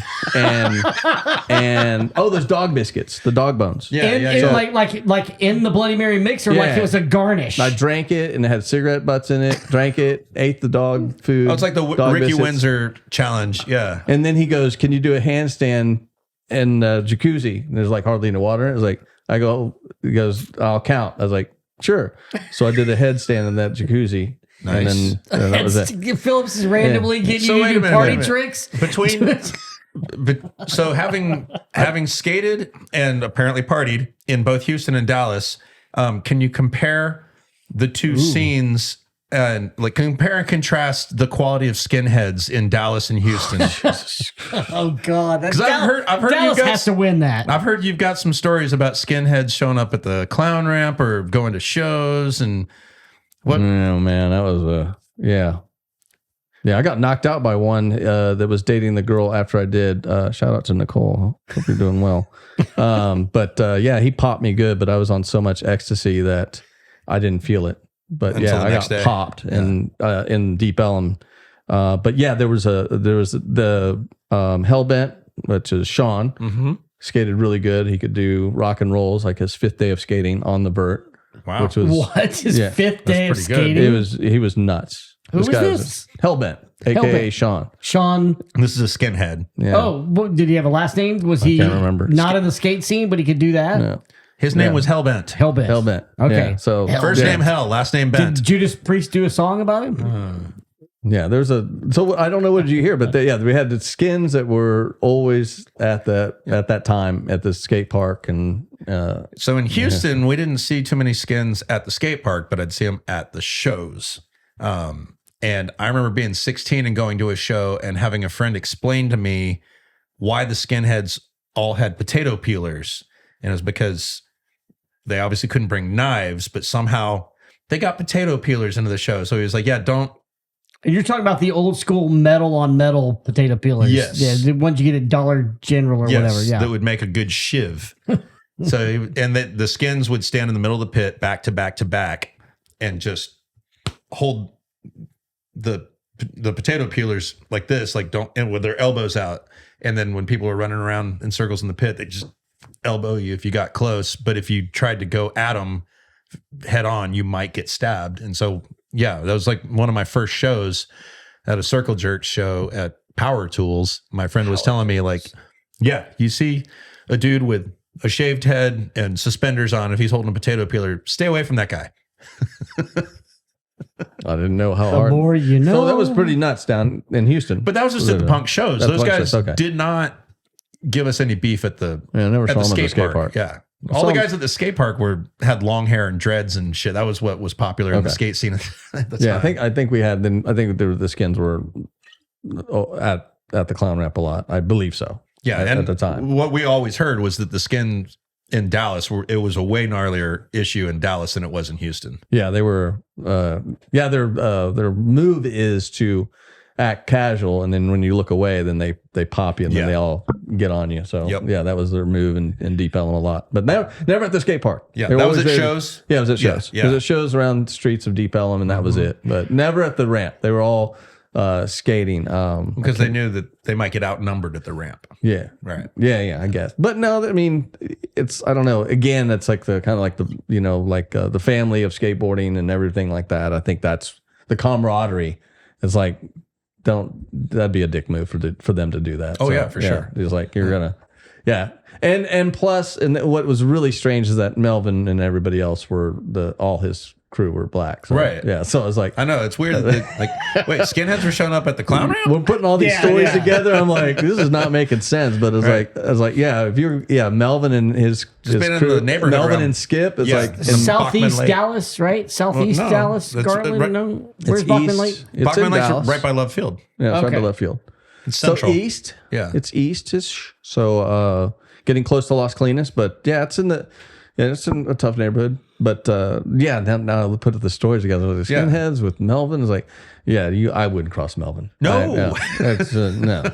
That was I always gave the utmost respect to him. Yeah. Plus, he was like giving us a ramp. I was like, but yeah, that's the only time we had that happen for a short time, and then they dissipated. They left. So then that all kind of flows into when Jeff built his park in 89? Yeah, what changed was we got the Swatch ramp It was the At- Swatch ramp. Swatch ramp moved into the clown ramp spot, and I came back from wherever The I Swatch was at. ramp went to Melvin's place? Yeah, I did What was not the know skate that. shop? There was a skate shop there. Skate time? Skate time. Skate Yeah. time. Yeah. That was not attached to the ramp. It was like a little It was right small next to shop. it. Yeah. Yeah. Right? But Didn't he have another big shop down the way that was in a strip mall or something? yeah, that had was, one in Plano. that was like think so. jam packed, Yeah. jam packed, right? I believe so. I don't Yeah. know. I never went that far north. Okay. But I wait, always the stayed there. Swatch ramp came to Yeah, Bachman Lake. Which was a traveling. Yeah, but it show was a ramp. much better ramp than Oh yeah. what the clown ramp I'd like would to have hear the story who got that there because that changed crazy. all of us. Yeah. like everybody that rode, and includes Dan, Craig, everybody, all the Dallas locals. It changes because we were used to the clown ramp. Right, and then there was simultaneously the dudes in Houston were starting to blast because we had the Kahuna and the skate park in Houston. And that would have been the same time that all that was going on, and Dallas needed something to keep up, kind of in a sense.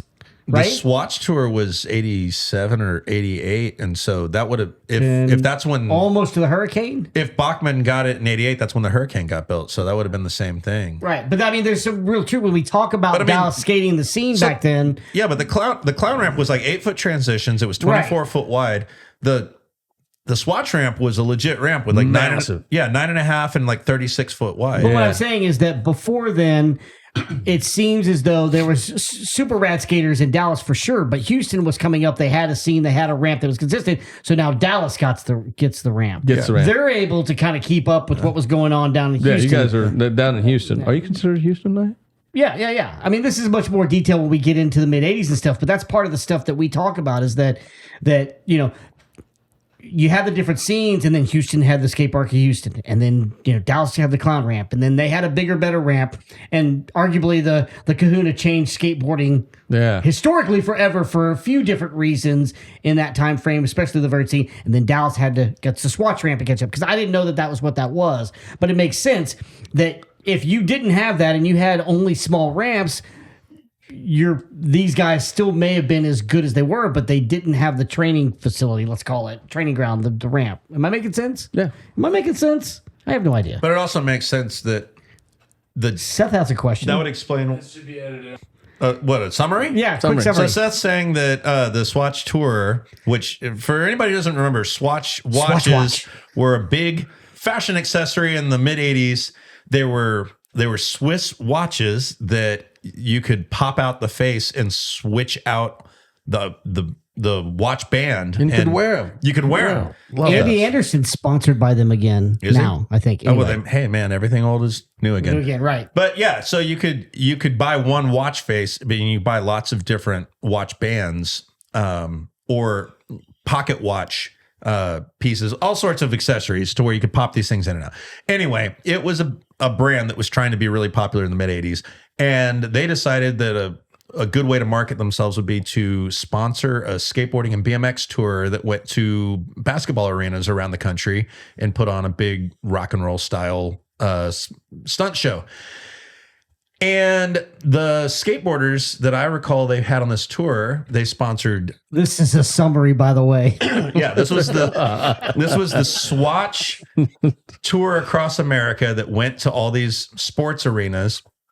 It was Jeff Phillips, Chris Miller, Gator, Kevin Staub, Joe Johnson, I think, was on this. Joe Johnson. Rodney Mullen was probably Swatch's biggest sponsored skater. He would do He did it on the flat bottom. yeah, he'd do a freestyle routine on the flat bottom at like halftime of the show.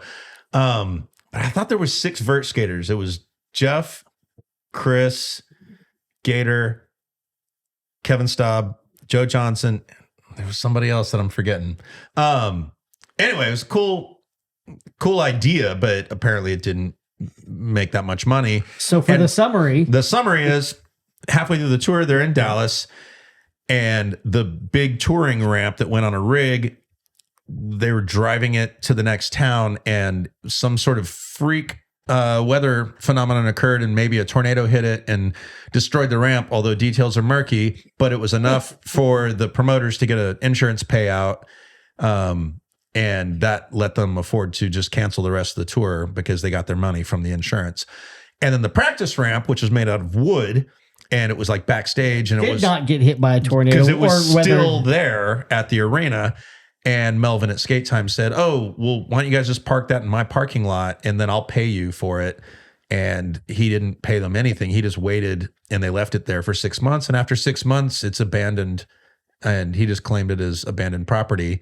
And he was able to get a $20,000 ramp for free.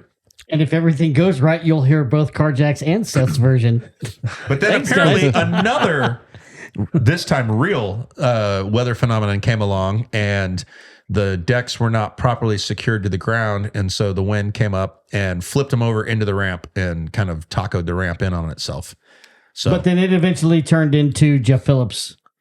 well, no, Jeff Phillips skate ramp. park No? that was all new stuff. Tim Payne built that park. So we Yeah, don't yeah. know what happened to that ramp. It just faded away. Swatch, kind of like it did. Kind of like Swatch Kind of like watches. it did, and now it's come back, which I'm It not was sure it if was it's come back. spongy, so that makes sense. Spongy. That story means it was soft. Yeah. Soft, spongy Soft. Swatch. We were dealt with Swatchy, spongy. Dallas skaters. We dealt with a lot of crap. That's from Well, I was going to say the fact that you guys didn't have something as solid as the Kahuna ramp would explain why maybe the Dallas skaters traveled so much, because I see so much footage of the guys from Dallas in Longview, in Odessa, in Houston, in Austin. They were going everywhere to skate, whereas like a lot of the Houston skaters are like, well, we got the best ramp in the country. That's why I went to Wichita Falls. We don't gotta go anywhere. And I went, and that's how I met all them. I don't know if I was the first one out there, but Right. it might have been because I met Gentry and Andy Scott. I met all those guys. I drove to Wichita Falls with my girlfriend, and I skated just to go ride because they just had a to good ride the ramp. ramp. They had a good ramp, and I was on GNS. Yep. And then so we did get some photos of that, but we skated there, and the ramp was just awesome, and plus it was smooth. So you're right. Like we just all started to try. We went to Longview, and I ran into who did I run into? Used to skate for Zorlak, big long dreads, blonde guy. Scott Stanton. Scott. Yeah. So I met Scott. Like he was At Longview. He was at Longview when me and McCown were there. I was like, That's awesome. "What are you doing here?" He's like, "I just drove in from. I think he's from Florida. Or whatever." He's from Florida. He's from from Pensacola. Florida. So Yeah, he's for like, those of you who don't know, Longview is what, an hour east of Dallas, At least. and then Wichita Falls is 2 hours west. 2 hours west. Northwest. yeah. Northwest of that. So these are little small Texas towns that did actually have full on vert We ramps found a and ramp seen in God, it begins with the C. Corsicana. Centerville. Yes, Corsicana. There was a ramp and a racquetball court. I got Wow. photos of that. It was me and McCown, and then some street guy, but we were in the racquetball court, A That's racquetball awesome. court. a full thing. So there's a They ladder. took over a racquetball court. Yeah, so you open the little door and you walk in. There's a ramp, and it's a full vert ramp. It was indoors? awesome. It was indoors That's crazy. in a racquetball court. That's awesome. The ghost of racquetball has come back in pickleball to bite us all in the ass. That was amazing. Yeah. So we did travel, and that makes sense. I'm glad you're here to put all these stories together. Well, because I remember being in Houston, I would see like Jeff and Craig and Dan would come down all the time. That's why I didn't And I see just that. thought it was because they were such good friends with all the guys in Houston. It was like, well, no, they wanted to ride. Like we had like 4 good pools going in Houston. And there was a point where like when we had the Kahuna and the Chiquita, and then there was a short period where the Chiquita was still there once they built the Hurricane. It was like the next year they took down the Chiquita and did the street course. Right. But for a while there was 3 vert ramps at the same skate park, and the Vagabond pool was going at the same time. And man, I don't know the crossover here because I want to say the 34th Street pool ended before the Vagabond really got going, but man, it was within the same year. So Houston, a whole lot of really good stuff, plus Easy 7, like all sorts of good stuff. Whereas if you're in Dallas and you're like, yeah, we got the Clown Ramp and, you know, the Metro Bowl, and that's not much That's else. it. Yeah. Like, yeah, we're going down to Houston this weekend. I drove down just for that coping. What ramp was that? Where it had like the gritty coping? Yeah, that was Chiquita. Chiquita? Yeah. We did a oil-filled pipe in one of our earlier episodes there, Yep. Danny. You'll have to go backtrack. We discussed that, actually. Yeah, we discussed That the was oil worth pipe. the trip. Yeah, Just 'cause- grinding on that. Yeah, I was like, oh, this is heaven. Still declared as some of the best coping ever. That was the That's best. ever Yeah, been. I've skated a lot of ramps, Totally. and that is the best coping Yep. that I've ever laid a truck on. But then, just a little bit after all this, all of a sudden, Jeff opens his own skate park. Because Yeah, I want to say that was 89. yeah. Right after the Swatch. Yeah, ramp right after thing. all that, yeah. and then And all of a sudden, now Dallas was the destination. Like, dude, we got to get, they just got an indoor park with a vert ramp and a mini ramp bowl. with a spine and a bowl and a street course. And it's all indoors, so you don't get rained on. And you don't have to squeegee the ramp off. Or, you know how like at Orange Grove, you couldn't skate right around sundown because the ramp would start sweating from Right. the temperature You had difference. you had to coke the ramp, and it was like a almost half mix of Coca-Cola and water, or there was some Or you combination just had to take mix. a break for like 45 minutes because when the dew point changed, if you waited after it, it was okay. But there was this little time there where the metal would get really slick right at sundown. And no problem at the indoor park. So all of a sudden, Dallas was like, "Oh, we got to go to Dallas. That's the destination." And that was right when BBC and all that, right? He was just Yeah, that his whole was park, his all all that BBC. started. They had the big bad boy club painted on the wall, Yep. or the Yep. vert ramp and that sort of thing, and then had the big netting up for the contest. So that was Jeff and Billy, right? Like, do you remember how all that started? Do you remember hearing about it before it opened? that was Jeff and another guy. They're gonna have to fill that in because I'm not too sure on that because I was Jeff and some round. I got his name's right there, but he had like round glasses. Remember him? I think his name was Mike.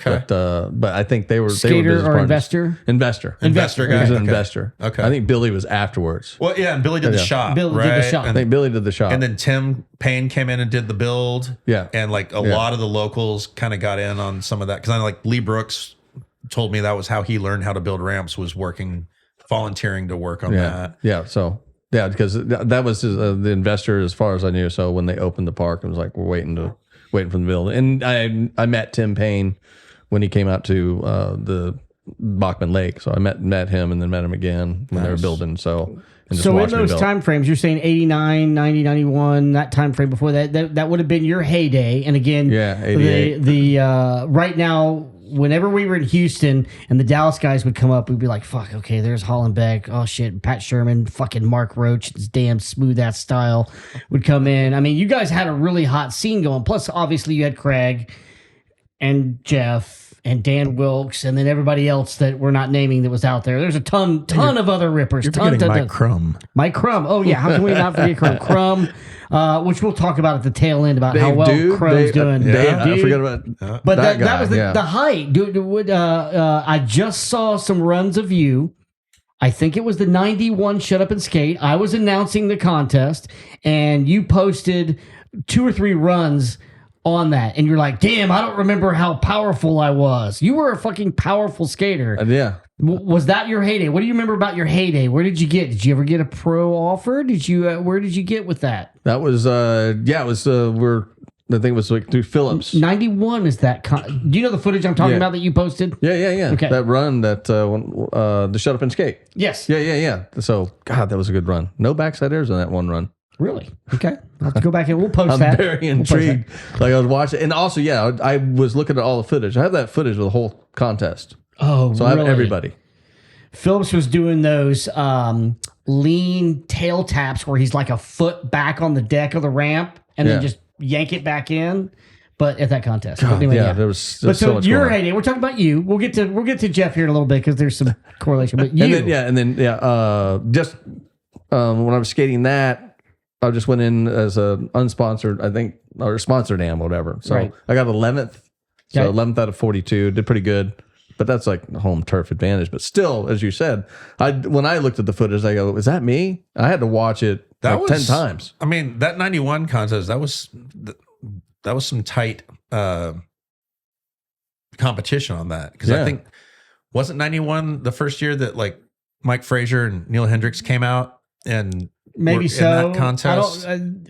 Houston for sure. I'm not sure on their Dallas adventures, but it was that time I frame. saw Neil Hendricks skate Dallas. Yeah. So I saw a lot of, so I saw a lot of people That come was some through. heavy hitters that were involved because they were still amateur at that point. I think. there was or they would have maybe just the turned pro, but I amateur think they were still crowd- am at that point. Yeah, that's part of what I was talking about. The amateur crowd right then was Right, that's what I'm saying. huge. 'Cause, Yeah. I don't think at that point, I don't know if Brian was pro yet. Maybe he was pro at that point. Pennington? Yeah. Yeah, Pennington turned pro in the '88 contest. 88. That's right. Okay. It's So, like the board begins with an E. Epic? No. Epic, yeah. yeah, that would have been, Epic. yeah. Was that Pennington? That was Pennington. But that Okay, was, yeah. that was at earlier. that That was earlier. at that Houston contest that Shut Up and Skate Yeah. in '88. But by '91, Pennington was on BBC. Right. But the '91, so you're talking about the '91 Shut Up and Skate in Dallas, not Dallas. the Houston one. Correct. Yeah, because the Houston one in '91 was the one where Chris Miller knocked himself out, and where Steve Schneer did the naked ho-ho and all that stuff. Right. So this was at Those Jeff's were part. both in 91? I Was mean, it 191 and 92? We should know this shit. the one I'm talking about in Houston was '91. The one in Dallas. Okay, I don't know. I think Dallas was 89. Gotta get this right. Yeah, Dallas. Yeah, was, I was gone. I think Dallas was '89. Yeah. 2 weekends. Yeah, it was 2 weeks. Yeah, 89. because 89, Yeah. 89 and 90 was when Jeff's Park was new, and they did one weekend in Dallas and That's one weekend right. in Houston. That's right. I remember traveling down. Okay. 90, yeah. I was gone. Yeah. I was out of Texas. Yeah, So, and then 90, the Houston one was really cold, and then 91 was the one where Chris knocked himself out, but everybody went after the contest to see this new band that we'd all heard of called Nirvana. Right. So, and that was like 2 weeks before their album went #1. So we got to see them in a little club in Houston, with fucking Tony Hawk and Jeff Grosso and Eric Nash and Craig Johnson all in the crowd, which was fucking awesome because the skaters took over that place. So I don't remember what it was like in Dallas because I didn't go up to Dallas, but I was in the Houston. So I remember the '91 contest very well. Right. But I do remember they did it in Dallas and Houston a couple of years. I think that was '89, '90. I think that's right. yeah, I was at the Houston one because I shot when Gator was there too. So I shot photos of Gator and whoever Oh, else. and Dallas was where Gator was there, but that had already happened, right? Is that the right time frame that Yeah. his stupidity had already happened? Well, Maybe. I mean, 90 was when he was going off the rails. 91 is when he went to jail. 91 went to jail. I got one or like got two or three photos of him at that in Houston. And He's wearing all white. All white, Yeah. All yeah. white. I have some Yeah. photos of that too. What year Yeah, was yeah. that one? That was 89. 89, I want to say. Yeah, so 89. Whatever. Was that a shut up and skate? That was a Shut Up and Skate. Okay. Yeah, so I was down And there. I think that's the year it went to both. Yeah, Bod Boyle was there. Yep. And I met Nicky Guerrero was also in Guerrero. Dallas, but and then but a plethora of other riders. But yeah, so I got some pretty decent photos from that contest in Houston. So that time frame was It was a huge group of people that entered that contest. Yeah. There It was was so many massive. people. Big. That was huge. Yeah, Dan was here from Power Edge. I think Yeah. Dan Sturts. Dan Sturt. Yeah. Dan Sturts, yeah. Yeah. Sturt. Dan Sturt. Dan Sturt. Yeah. Yeah, he was awesome. And he was another really good photographer. He was really just He was the guy who poached Danny Way's first world breaking, like Guinness world breaking air, where he had the private airfield in San Diego, and he had set it up I think Transworld had some kind of exclusive deal, and it was at this airstrip because they were trying to keep it all on the DL. He'd built that first super ramp that had 18 feet tall. Was that the helicopter drop? It was a helicopter drop. Yeah. Yeah. He built a ramp with 16-foot trannies and 2 feet of vert, so it was 18 feet tall, and his goal was to try to get an air, because I think at the time it was still Cab or Tony Magnuson had the world record with like an 11 or 12-foot air, and Danny was like, I'm going past 16 feet. And he got a 17.5-foot air, and he jumped out of the helicopter. Dan got hired, or maybe he just posed as, but he found out where the ramp was through word of mouth somehow, and he went and worked at the airport and had coveralls, and he set up with a long lens from across the parking lot and got photos of the whole thing and gave them to Thrasher, and Thrasher put it on the cover immediately, so they scooped it. And that's why I did not know that story. Dan never got a photo in Transworld ever again. They were mad. Yeah. Yeah, you couldn't do anything with Transworld. Danny Wade thought the whole thing was awesome. Yeah, no shit. No shit. All right, so But Dan was that guy. Like, he was a creative thinker. I liked him. Right, Yeah. right. Loved his work. Yeah. your was that your heyday? Was that did you go anywhere beyond that? They kind of Nope, that was the heyday. But you kept taking photos. And that was a big part of it. Don't you have a couple of photos that have been published? Yeah, I was shooting because I wrote and sent film to Grant Britton like in '87, and so sent some photos and said, "Hey, please tell me what your thoughts are, because you want to, have some opinion on your work." And so I sent it in, and he wrote back and said, "This is what you should do. So that your angle, the contrast, and all this stuff." And it's like, okay, cool, thanks. So, and then when I kept shooting after it was all said and done, where am I going with this? Well, stay with photos. Photos that have been published. Photos. The published photos. Oh yeah, because I could never get into Transworld. So whatever that, I don't know what that is. I sent some photos in, whatever. But I got published, and I was shooting ads for Cockroach Wheels in Australia. Nice. The Teapot Company. Deathbox. Oh, Deathbox. yeah. Deathbox. That's So right. The Deathbox. That was one of their logos. Yeah. I was shooting for Deathbox, and then I was shooting for Vision. So, sweet. So I was shooting, I was shooting for all you younger listeners out there. Deathbox later changed its name to Flip Skateboards. Okay. So that's it. He was doing ads for Flip before they were even right. Flip. So you were shooting for, that's a UK company, correct? And Cockroach is an Australian company with the cockroaches printed on the wheels that you had to wear out. Yep. And then what was the other one? Vision. That was Brad Dorfman, right? Yeah. Brad Dorfman. That was Brad sweet. Dorfman. Yeah. That was Chris Gentry and Crumb were riding for him. So it was New Blood. Sweet New content. Blood. Yeah. So I was just shooting photos. And then just started shooting. But yeah, in between all the stuff I was shooting just for myself, the riders were, asking me, and then eventually, and then with Powell, that was a good, that was afterward. That was like the late 90s, of course. But with them, the 80s, like I was shooting for brands. So I was doing some brand shooting off the side when I wasn't shooting other stuff. So, but that was really cool. And Cockroach was really cool, and Deathbox were really cool. Like the other ones, and then I did a photo session of where that film is. I think it's in the box. Phillips and he was riding for Vision.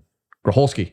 Tom Gracholski. Love Texas. Yeah. So I was so I went and shot Phillips and Gracholski at that pool by the airport, or by Six Flags. So you're saying that in this 1,500,000 photos that you need scanned, you potentially have photos that have been unseen of Gracholski and Phillips in a session? But here's the thing. No, I think Vision still has my those photos. Yeah. I think they still have them. They have a lot. You can't, it's not even the same. You can't get the rights back to it, right? Somebody sent me some photos 10 years ago, and out of nowhere. And I put them in the box. I don't know where it was from. I was like, oh, cool. So they're out there. Right. I don't think they're tossing them, so I don't know whoever. Well, so let's delve into this as we start to kind of tail down the podcast here and kind of get into. I have some things to finish on, but let's dig into this. This isn't really a finished part, but let's dig into this time frame. I've alluded to this being your heyday, and soon there in those early 90s, that's when things kind of changed. And when we talk about that, we're specifically talking about Jeff and what happened with him. You also keep referring to this box of photos, partially unseen, photos you shot, photos that people have given you, et cetera, et cetera. And you're trying to get those photos together for a project you're working on. So kind of lead into that, into those 90s, Jeff's passing, what was going on in Dallas, what transitioned with you, and kind of how that comes into your project today. That's a lot, but something. That project, the film project. The film project. Yes. Well, starting off with, back then and. Just tapered off, and then I figured I needed to start working on a career and not skating, so that kind of like solidified that. And it was total, just everything started downsliding. Everybody maybe felt it, but I did. I left. I moved to Santa Fe, New Mexico, and after the whole Jeff Phillips thing. But it was at a time where you could tell it was just not going well. And then before. And then 91, I was working at the Crescent Court Hotel for 91, 92, and I was doing quite well there. So I left the whole skateboarding scene and just focused on that job. So that was my career. Did you have the old conversations of sponsors dropping you, or did you just kind of faded away? Everything faded once I left New Mexico. Flow boxes. Yeah. Everything stopped. It was like, and I stopped skating and just focused. And when I went to New Mexico, and I was doing like working in the hotel industry. So that's why I was in New Mexico. And there's another reason. No. She'll be watching. If she'll be watching, shout out to her. She knows who she is. Yeah. Shout out to some New Mexican person. Had to go see about a girl. Oh yeah. So I moved for a lady friend, and got in the hotel business. Okay. And then came back, stayed in the hotel business, and I just didn't skate. But I did skate. I did skate the ditches in Albuquerque. So I did skate. So I say I quit. I can't quit. But you had a skateboard with you. I had a skateboard with me. You have one of your and my cameras with me. And if you're within an hour of Indian School ditch, you kind of have to go there. Yeah, it was kind of cool. Yeah. That is a bucket list spot. Like for a place that was just built to drain water. Yeah, 1990. That's one of the best skate spots in the world. So, and I came back, and then 93, while I was doing my own thing, I was just checking on everybody, but I was going to Deep Elm, and that's when I saw Phillips. Last time I saw him alive was at he was working the door at the July Alley. Oh yeah, bar. So I don't know. I think, and I was going to the skate park sporadically though. I say I quit. I didn't really quit.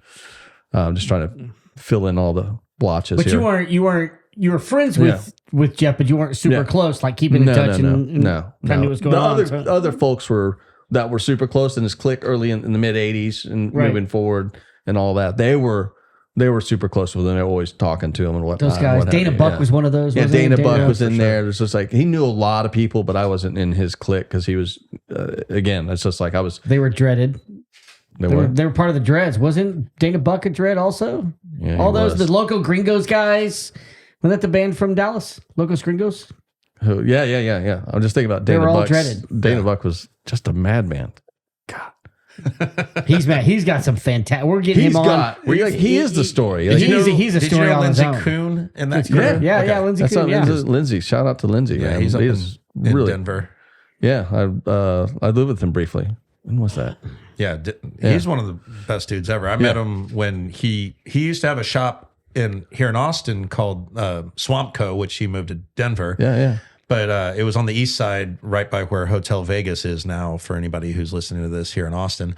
But it was a little, that's where he had his screen printing shop, and he had a little mini ramp inside the shop because it was bigger than what he needed for his thing. And he's like, I got room to put a little ramp in here. And so we had a little indoor place to skate when we had it was before we had any parks of any sort here. This is like 95, 6, 7 era. I think 97 is when the first indoor park opened here. Anyway, but he did that, and that was when he started Conspiracy Skateboards. And I think that was with Dana from day one, but I think Dana was in Dallas and Lindsey was here. And then I want to say it was like 98, Lindsey moved up to Dallas. And then I don't know, around 2000 or 01 is when they went to Colorado. Yeah. That sounds right. But 99, I was in Denver. In Denver? Okay. No, 2000. I was 2000. I was in Denver, and I stayed That with when he Lindsay. went up? Yeah, Okay, yeah, that sounds right. Because he went from here to Dallas, but he wasn't in Dallas for long, and then out to Denver, and he's been there ever since. Yeah, it's such a good artist and so incredible. Lindsay's one of the best dudes ever. Yeah. So, the first time I met Dana, he was walking through a hallway at the party and put all 4 feet and hands to the sheetrock. And that's my first introduction. Well, like he jumped up trying to spider crawl the wall? Yeah, he spider crawled all the way to the top, and then he went through it. And then he kept pushing, and how he landed, it was amazing. I'm sure no cocaine was involved. I don't know. I just speculate. It was an incredible first experience. I go, who's that? Who's That's that? Dana Buck. Yeah. And then he started throwing, I think, furniture in the pool. Anyway, he's got so many good stories. Yeah, for sure. We'll get him for sure. It's trying to lead to because I want to get to a project that you have in mind, but you're kind of we've alluded to Jeff. We talked a lot about Jeff. This is a Dallas. Jeff was a lot. I mean, Dallas was a lot of things, a lot of different skaters, but you're doing something here, hopefully, that involves Jeff. What do you remember about that time and hearing about that and being all your friends and buddies in Dallas and just how devastating that was? That was, it took everybody by storm. It was like, because it was slow. It was slow going because getting the information through phone and calls. holidays, which and is the holidays, and then his parents and his sister. I was like, I couldn't imagine. I was like, right. And I heard about it, 2 days after or day after, and I just lost. So I was like everybody else. I think we're just kind of like just headbutting the wall, just like what happened, what's going on, trying to figure it out. Because he's like one of the biggest. Greatest. Well, I mean, we've talked a lot about it, and Carjack's more well versed than I was, but he was definitely the highest paid pro rider. He was the most loved in Texas for sure. Although Johnny, Craig, I mean, I could go on all the names that we know, everybody that's there, but those are the big names that everybody continues to talk about. But Jeff was the one that kind of led the way. In that sense. So. It was hard. It was really hard. It was like, and that's thinking about it, it's like there's no way to kind of deal with it, deal with that kind of a loss. And it's like with everybody. I mean, it goes with all the skaters in Dallas, like who skated with them. It was like we're just lost for me. It was a few months, months. It hit us really hard here in Austin, and I mean we didn't hear about it for like a day. I think I heard about it from Lee Brooks. I'm positive. I'm not sure, but I was with Lee Brooks in Dallas a few weeks prior, and had seen Jeff when I was up there. But no, I got a call from Brett Roper day after Christmas, I want to say. But we were all just completely in shock. It was hard to believe that it was real. That it didn't compute to any of us. Yeah, because I went there. I went and I was with Alan Guimon. We went to the funeral, and so we were still in disbelief. I mean, and that was like a week later. But again, it was like it took everybody, just a long time to just kind of deal with the emotions and what's going on. It's like, is this really happening? It's like it's just crazy. Right. So, and shout out to everybody that was there for his family who were close by for his parents and his sister, and Allison too. It's like everybody that was close to him. I can't imagine at that time what that felt like. Right. Very challenging. Very, very difficult. But not to ponder too much on that negative side or that unfortunate side of it, but 2 points. One thing we'll get to, I'll do it kind of in reverse of what we talked about before we started recording on the podcast. That, you have all this footage and all this stuff that basically you have, and it includes, as you've mentioned, some sessions and some footage of Jeff Phillips and all that. In a minute here, we'll talk a little bit about the previous attempted history of skateboarding in Texas and Black Box and some of the companies, some of this footage and all that stuff. But before that, for a few years now, I know you and I have been talking, and I know you've posted, at least in some amount, that you want to do something for Jeff that involves his life based on your experiences, based on your photographs and whatever. Right. And to this day, we all know that there hasn't really been anything done, and there's a few reasons for it. Not everything that I know about, but certainly the challenge from his family, getting the rights and the approval and the okay from people to tell the story. Not only the skateboarding Jeff, but Jeff's lifestyle, etc. And I think there have been some attempts. I'm not really sure, but nothing successful has ever happened. And this is a project that you're trying to take on your own shoulders. Right. Yeah. Because I found out about the footage they had 10 or 11 years ago through Alan Gentry. Which is the footage I'll mention a little bit after this that's referring to the shut up and skate stuff. Okay. Yeah. Because I didn't know about it. So I was like, once he said, I go, what do you have? It's like, when did you do this? And like 10, 11, I was like, why isn't anybody going to do anything? Or like, who's going to do anything? Like just like a story of Texas skateboarding. And this is Gentry or Guimond? Gentry. Alan Gentry, who lives in Santa Fe. She's in Santa Fe. And Guimond is in Pagosa Springs, where Dan Wilkes also lives, at least part-time in Pagosa Springs. And so does Jason Werby. Jason Werby? Jason Werby. Yeah, he lives in Pagosa. He owns 2 dispensaries. Oh my God. Good for you, Jason. Yes. Mom and I are proud of you. He's doing really well. He had a couple of years ago. He had a couple of rough years with a snowmobile accident, and he's worked his way back up. And but he's out there. He's out there. Cool. He's got a family, beautiful family, and all that. Excellent. But yeah. So Gentry, not Guimond. Yeah. Okay. Gentry's trying to make a documentary film about the history of skateboarding. in Well, Texas. I don't know who's trying to start it before. Which was what I'm going to refer to secondhand. First, what are you wanting to do? Tell us a little bit about your plan for the footage and a project about Jeff. I think perspective is not as a lot of time spent with him. I want to come from a story from my side, my angle, Right. and what and try to put that in a story to where I can say this is Texas skateboarding and this is a part, and he was a huge part of it and he was a huge loss, and that's sort of the story of how he has affected Texas skateboarding. That's how I want to kind of come at it. I want to come at it different at that angle to where it's just an homage to Texas skateboarding, but also the loss of one of the best Texas skateboarders in the world. So, and that's how I want to do that. It's a monumental task, as you know. Are you friends or had any conversations with the family or anybody that's involved with saying, hey, I'd be okay with that? And what is the general thought of that? Because my understanding is these haven't happened because some of the family didn't want some of his lifestyle decisions to be portrayed. They're getting back to me. Okay, they're getting back to. They're talking to you. Yeah. They're not. They haven't talked to me. They're supposed to get back to me. Okay. So we're at that standstill. But what I'm going to do is just put a story together and just keep pressing along and until I get whatever I need. I'm just going to keep doing this because it is very, very difficult. Like I've already just started dealing with it. I got the footage in June. And I'm still just going through it and figuring it out. And the footage is pretty exhaustive, right? Like there's a ton. And there's stuff that you can't read through these devices. So it's like, do I have to put it back in the original? I got to get the original tape. So do I need to put in the original? Is that? Yeah, you got to go. You got to go find it's technology from. I got to find 15 a years Kodak ago. DC-10. It's kind of like and put it back in. It's kind of like Reminder Mike Money, who sent me the Cecil's Ramps photos in analog on the 3.5-inch disc. Mike, and people out there in the world who know technology, Seth, you might be one of these.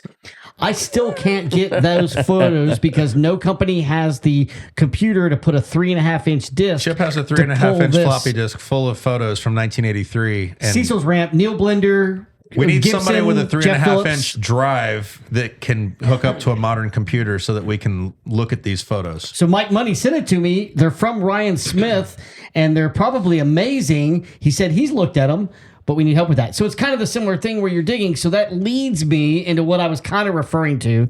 As we've talked about on this podcast, there was an attempt at doing a Shut Up and Skate Texas history documentary. Now, more recently years, Alan Gentry and Mike Laird have done this Texas history on YouTube, a series that they've done. He just posted another one. There's like 8 episodes on it. They're very avant-garde. They're very DIY, etc. He's done those. But back when we were interviewed, which includes a bunch of people in Texas, a bunch of the OG names, big boys, and any name that you can think of out there. Carrie and I had a little bit. There's a bunch of people that got interviewed. That footage was with somebody who was producing it with a company that I think was called Black Box. Now, I know Alan Gentry was also involved. What we were trying to determine, or what we understand from also talking to Booger, is that there are original reels and footage from like Galveston in the 70s that were delivered for this documentary that have never been received back. And then there's all these interviews that he did. And then Black Box had some kind of conflict. We don't know if it was who it was a conflict with. We might have had a difference of opinion of how it was going because they were not a skateboard company. They were a documentary company.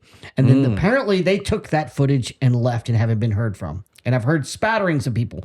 What you're saying is potentially Alan Gentry, or you might have a portion of this footage that we're talking about, or maybe more than a portion. That should have all of it, but it's all digitized. So are they looking for the hard copies?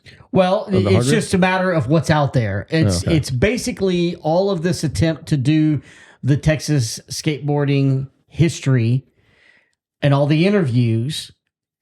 As far as most of us know, it's been lost, meaning that nobody's seen it. Nobody's done anything with that. So what you're saying is potentially that footage you have, or at least, again, some portion of it. There's some stuff I can't read. I don't even know what the hell it is. When you say you can't read, I mean you can't like... It's like a blob, but it says, it has like, it's like a JPEG or a TIFF file or whatever. It says something... I'm not. So you can read the file name, but it doesn't. Yeah, it doesn't. It's not telling you what you need to know. But I'm not giving up on it yet because it doesn't play on my laptop. Doesn't mean I can't take that stick and put it on a PC, and run on a different, So if I just need to get it off there and digitized, then I'll get it. But I don't know what's on there. But there's a lot of the interviews that you were aware of, the Grosso interviews in there. Okay. So before he passed. So. Okay. Because that. there was also somebody within that realm went out to California and did a bunch of interviews. Yeah, he got somebody to do the interviews, and that's amazing. Somebody's mentioned that name relatively recently, but I don't know when that conversation was. But we're getting all these bits and pieces of that, and this is a great link. If you have that, or what we think you have, then that's golden, because we all need to see it, and we all want to see it. It's all part of that history.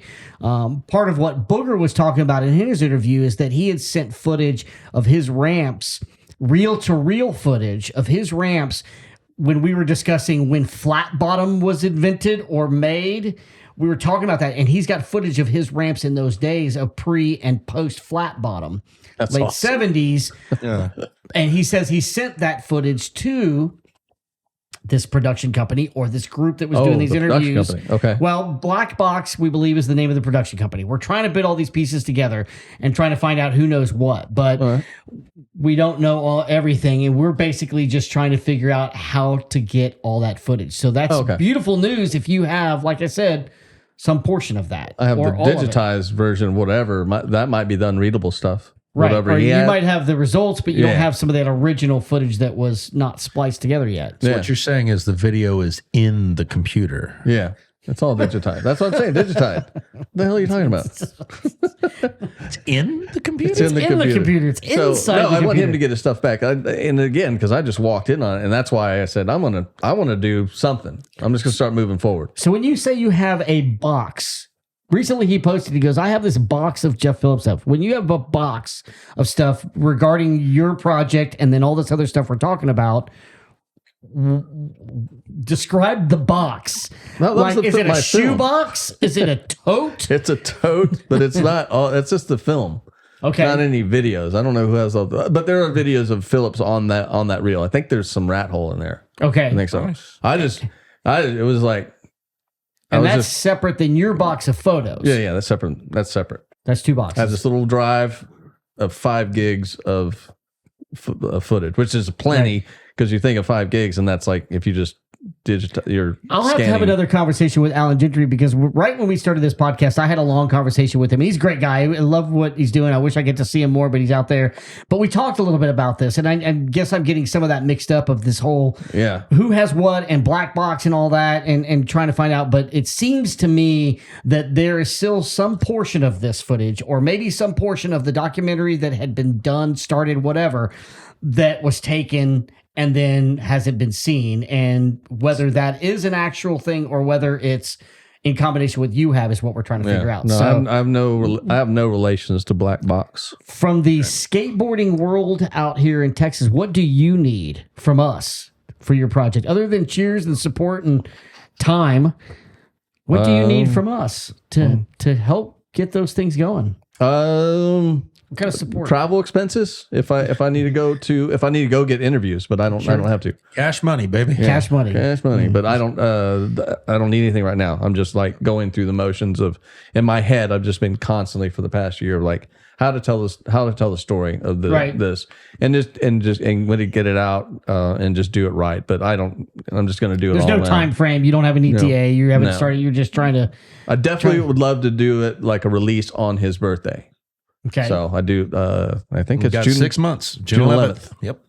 All right. Still got it. June 11th. Yeah. So I want to do it a release date on that. And whether, it's YouTube or whatnot, and then, or you can go the other route to get it out to more people. I mean, YouTube can do its job, but to do a big production and maybe a theater release, you can do it that way. Right. And that's a whole different world too of finding a release and get funded and also definitely give proceeds to, the awareness, whatever his family sees fits. Right. I mean, it's nothing.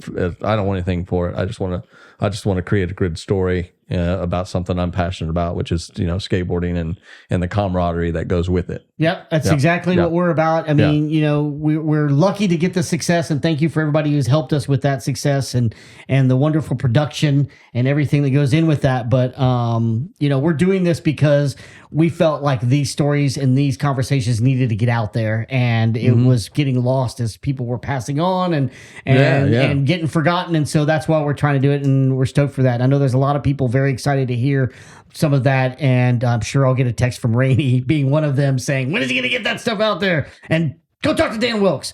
But there's plenty of people to talk to. So as I shift down, and we're going to try to wind this down, we've been going about just about 2 hours at this point, which is kind of be expected. We've talked about Jeff, and we've talked about Dan, and we've talked about that. You got a quick Craig Johnson story? Haven't mentioned Craig much. Craig Johnson, dreads. Yeah, no. Gnarly. Again, he dated my sister. I think that's more than enough. Okay. Yeah. So, yeah. I don't know how that happened. Yeah. I think, I think she dated Dan Wilkes and Craig. Yeah. I think so. Oh. I don't know if they can verify all that. Okay. She dates a lot. Okay. Or she dated a lot. She's better looking than you. Yeah. I didn't know all this was going on. I was like, I'm just skating. Yeah. She was very pretty. Okay. Yeah. All right. She was very cute. Okay. Little punk rock girl. All right. I was like, okay. all right. So I didn't. Sister, I older never or saw- younger? Older. Just Okay. a year older. All right. Oh, the one that showed you the big boys. Yeah. Dee Dee. So Yeah, she Dee Dee. showed you the big boys so that she could be introduced To the big to boys. the big boys. Was she a band Craig girl? Johnson. No, well, Craig's a What they pretty call big. the band- what they call Craig's a band pretty big dude. Dan Yeah. and Craig are both pretty big dudes. Like Yeah, you wouldn't so- you don't want to fight them for sure. I think every time I did talk to Craig, it was just the way he carries himself. You've talked to him. Yeah.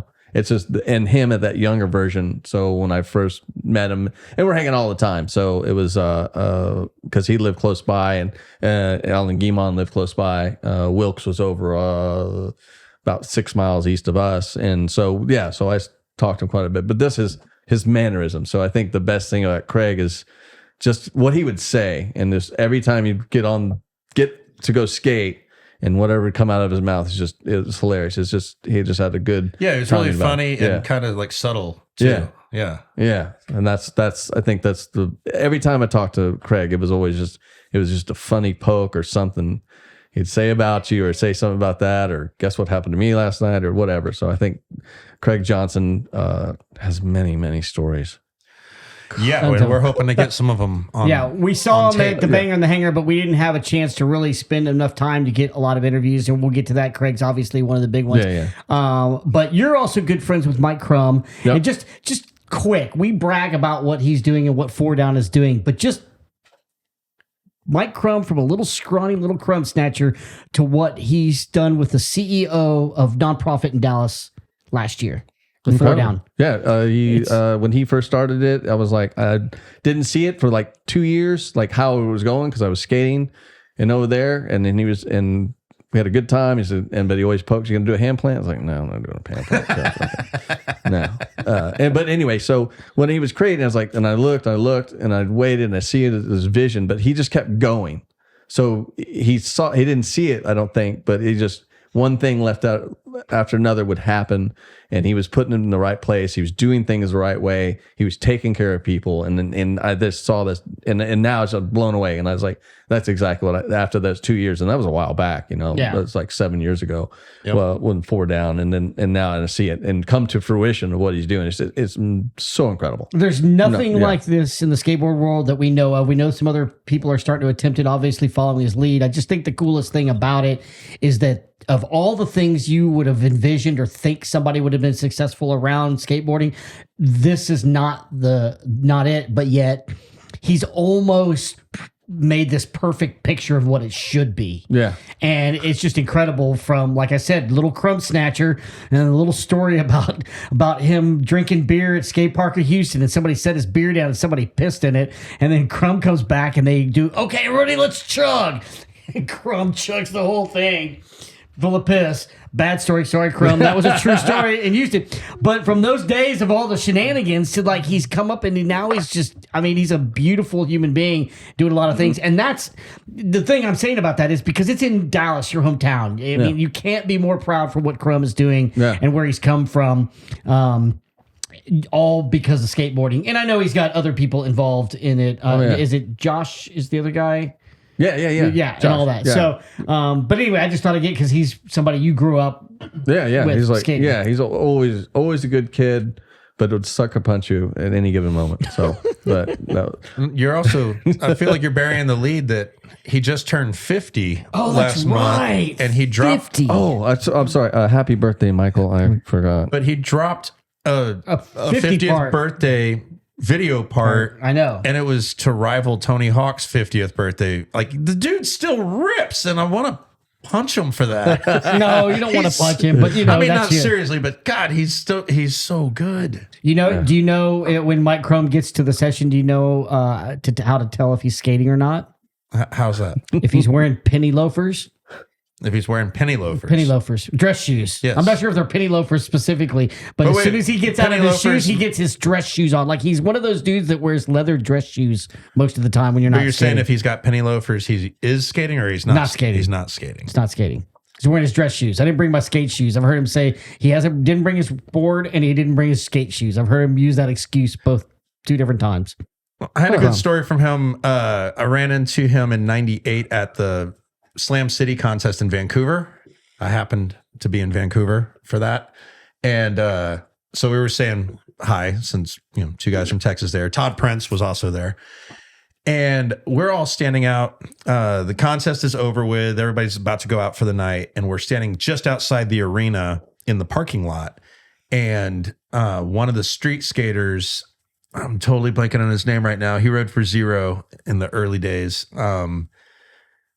Good dude.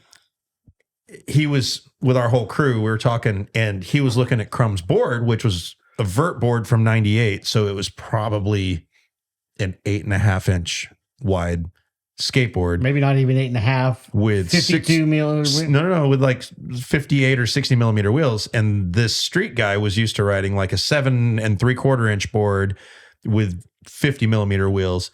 And he asked Crumb, like, dude, can I check out your board? And Crumb showed it to him. The guy was like looking at it and like, wow, this is cool. And put it down and stood on it and was like he's like, can I try to kick flip it? And he was about to push. And we're right where the arena, which is all indoor concrete arena floor, goes to the parking lot where we were all going to get in a van. And the guy's like riding it on the concrete floor in the arena. He starts pushing towards the exit, and Crumb chases him and he goes, no. My wheels must not touch asphalt. What? Because it was his contest board. He's like, you'll ruin it. And he snatches away from him. He's like, you can do a kickflip in here on the concrete. Crumb snatcher. They must not touch asphalt. Oh my God. I can see that. That was funny. We all gave him shit about that. Any shout outs to any of the Dallas skaters that we didn't mention?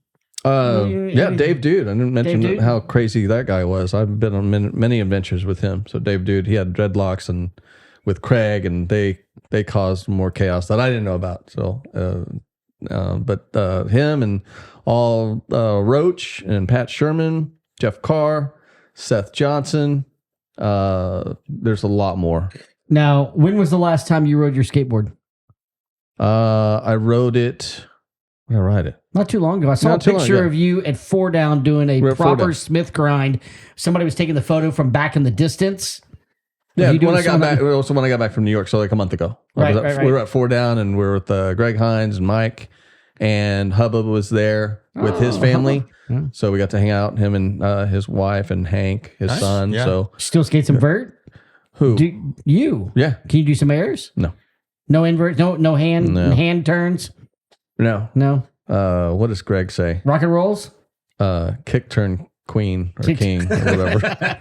That's it. Frontside Yep. grinds. Yep. Right? But Right. no, Right there with I'm you. very like I mountain bike a lot, but it is probably the most unhealthiest because you don't do a lot more exercise for the upper body. So I'm Right, I'm right, heavier set, so it's not as easy. But I still got it. I drop in, I can roll in. I don't really push myself as I should. That's okay. You're still rolling, and Yeah, still rolling. you're Yeah. important to the Texas scene, and important to Texas history, and important to especially Dallas. We can't wait to see photos and all that.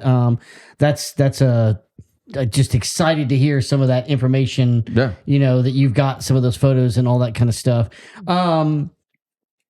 As we kind of tail down and finish this off here, we always give a little bit of notice or shout out when somebody passes. Carjack, we mentioned this. We talked about this earlier.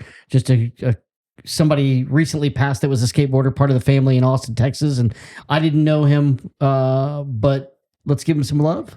Yeah, Dylan Roy died this last week. I don't know any of the story behind it, but he's been a long time fixture in the scene here. He was part of the whole No Comply crew. I first met him at Mabel Davis when that park was pretty much brand new. So, I mean, we're going back 2006. But yeah, he's been around forever.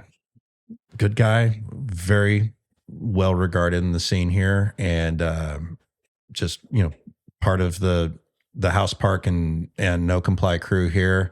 I'm really sorry to hear about that, and hope everybody who knew him and was a friend with him is doing okay. I have not heard any news about any of the details about it or any news about services for him or anything, but hopefully by the time this gets out, people have already found out all the salient details and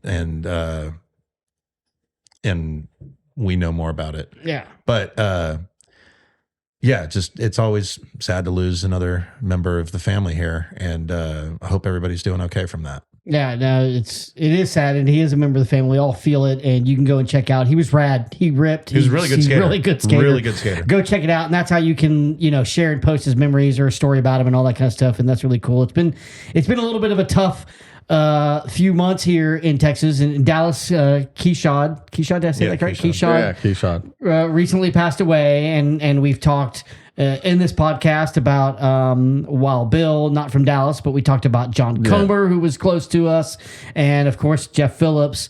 We've had enough of people passing before their time, so y'all can stop that for now for the next few years. Be safe out there, y'all. Yeah, be safe out there and Hug don't do your that kind of friends. stuff. Yeah, hug your friends and make sure to support the scene and do what you're doing. And how do people get a hold of you? How do people lock into your grams, your YouTubes, your pins? How do they blow you up, Danny? Instagram, Hollenbeck to Nowhere. So that's my brand, is Hollenbeck to Nowhere. You can find everything you need there. Even pictures of your Toyota truck with the tent and you sitting on top of a turret on a tank. Or on the the tank what shop. the hell was that? You're on a tank turret. That was up in Illinois. Yeah, found an old tank. So yeah, Hollenbeck to Nowhere is on YouTube. It'll be the mountain biking and everything else that and again, I have not so much footage of my travels that no one's ever seen. I just just keep recording. And just Well, keep check him recording. out and blow him But up. check me out. Yeah, and all that. And we appreciate Yeah, that. thank you for having me on this. I really appreciate it. Yeah, thanks for coming and talking to us. Love it. I can wish you guys the best, and anything you need, let me know. Well, we appreciate it, Yeah. and we appreciate what you do for skateboarding, and everything that we've talked about will be noted and locked, and we will be looking for updates and any support. As always, if we fucked up something or screwed something around, we'll get it straight. I haven't been getting many emails. Email us. Send me a note. Send us a note. If you want to send us a few dimes or ducats or buy us a beer, something like that, we've got the Venmo. It won't shut up and skate. And beyond that, we'll be coming back up with some new episodes. It's the beginning of the 2024 year. Danny Hollenbeck here in the house. Danny, Carjack always has something for us to kind of finish these off. Carjack, what do you got for us? Hey, Chip, how many skateboarders does it take to change a light bulb?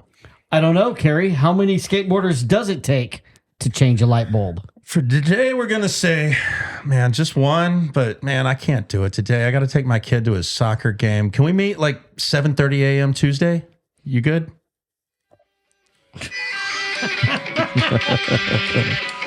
Thanks, y'all. This has been the Won't Shut Up and Skate podcast with Danny Hollenbeck. Like, subscribe, share, support. We'll get at you. Go grind a curve. Push and turn, a hand turn, a tweet, indie slaw. You Slav. You Frontside Slav.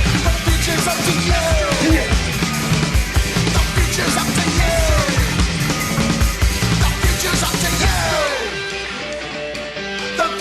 to you. The future's up to you. The future's up to you. The future's up to you.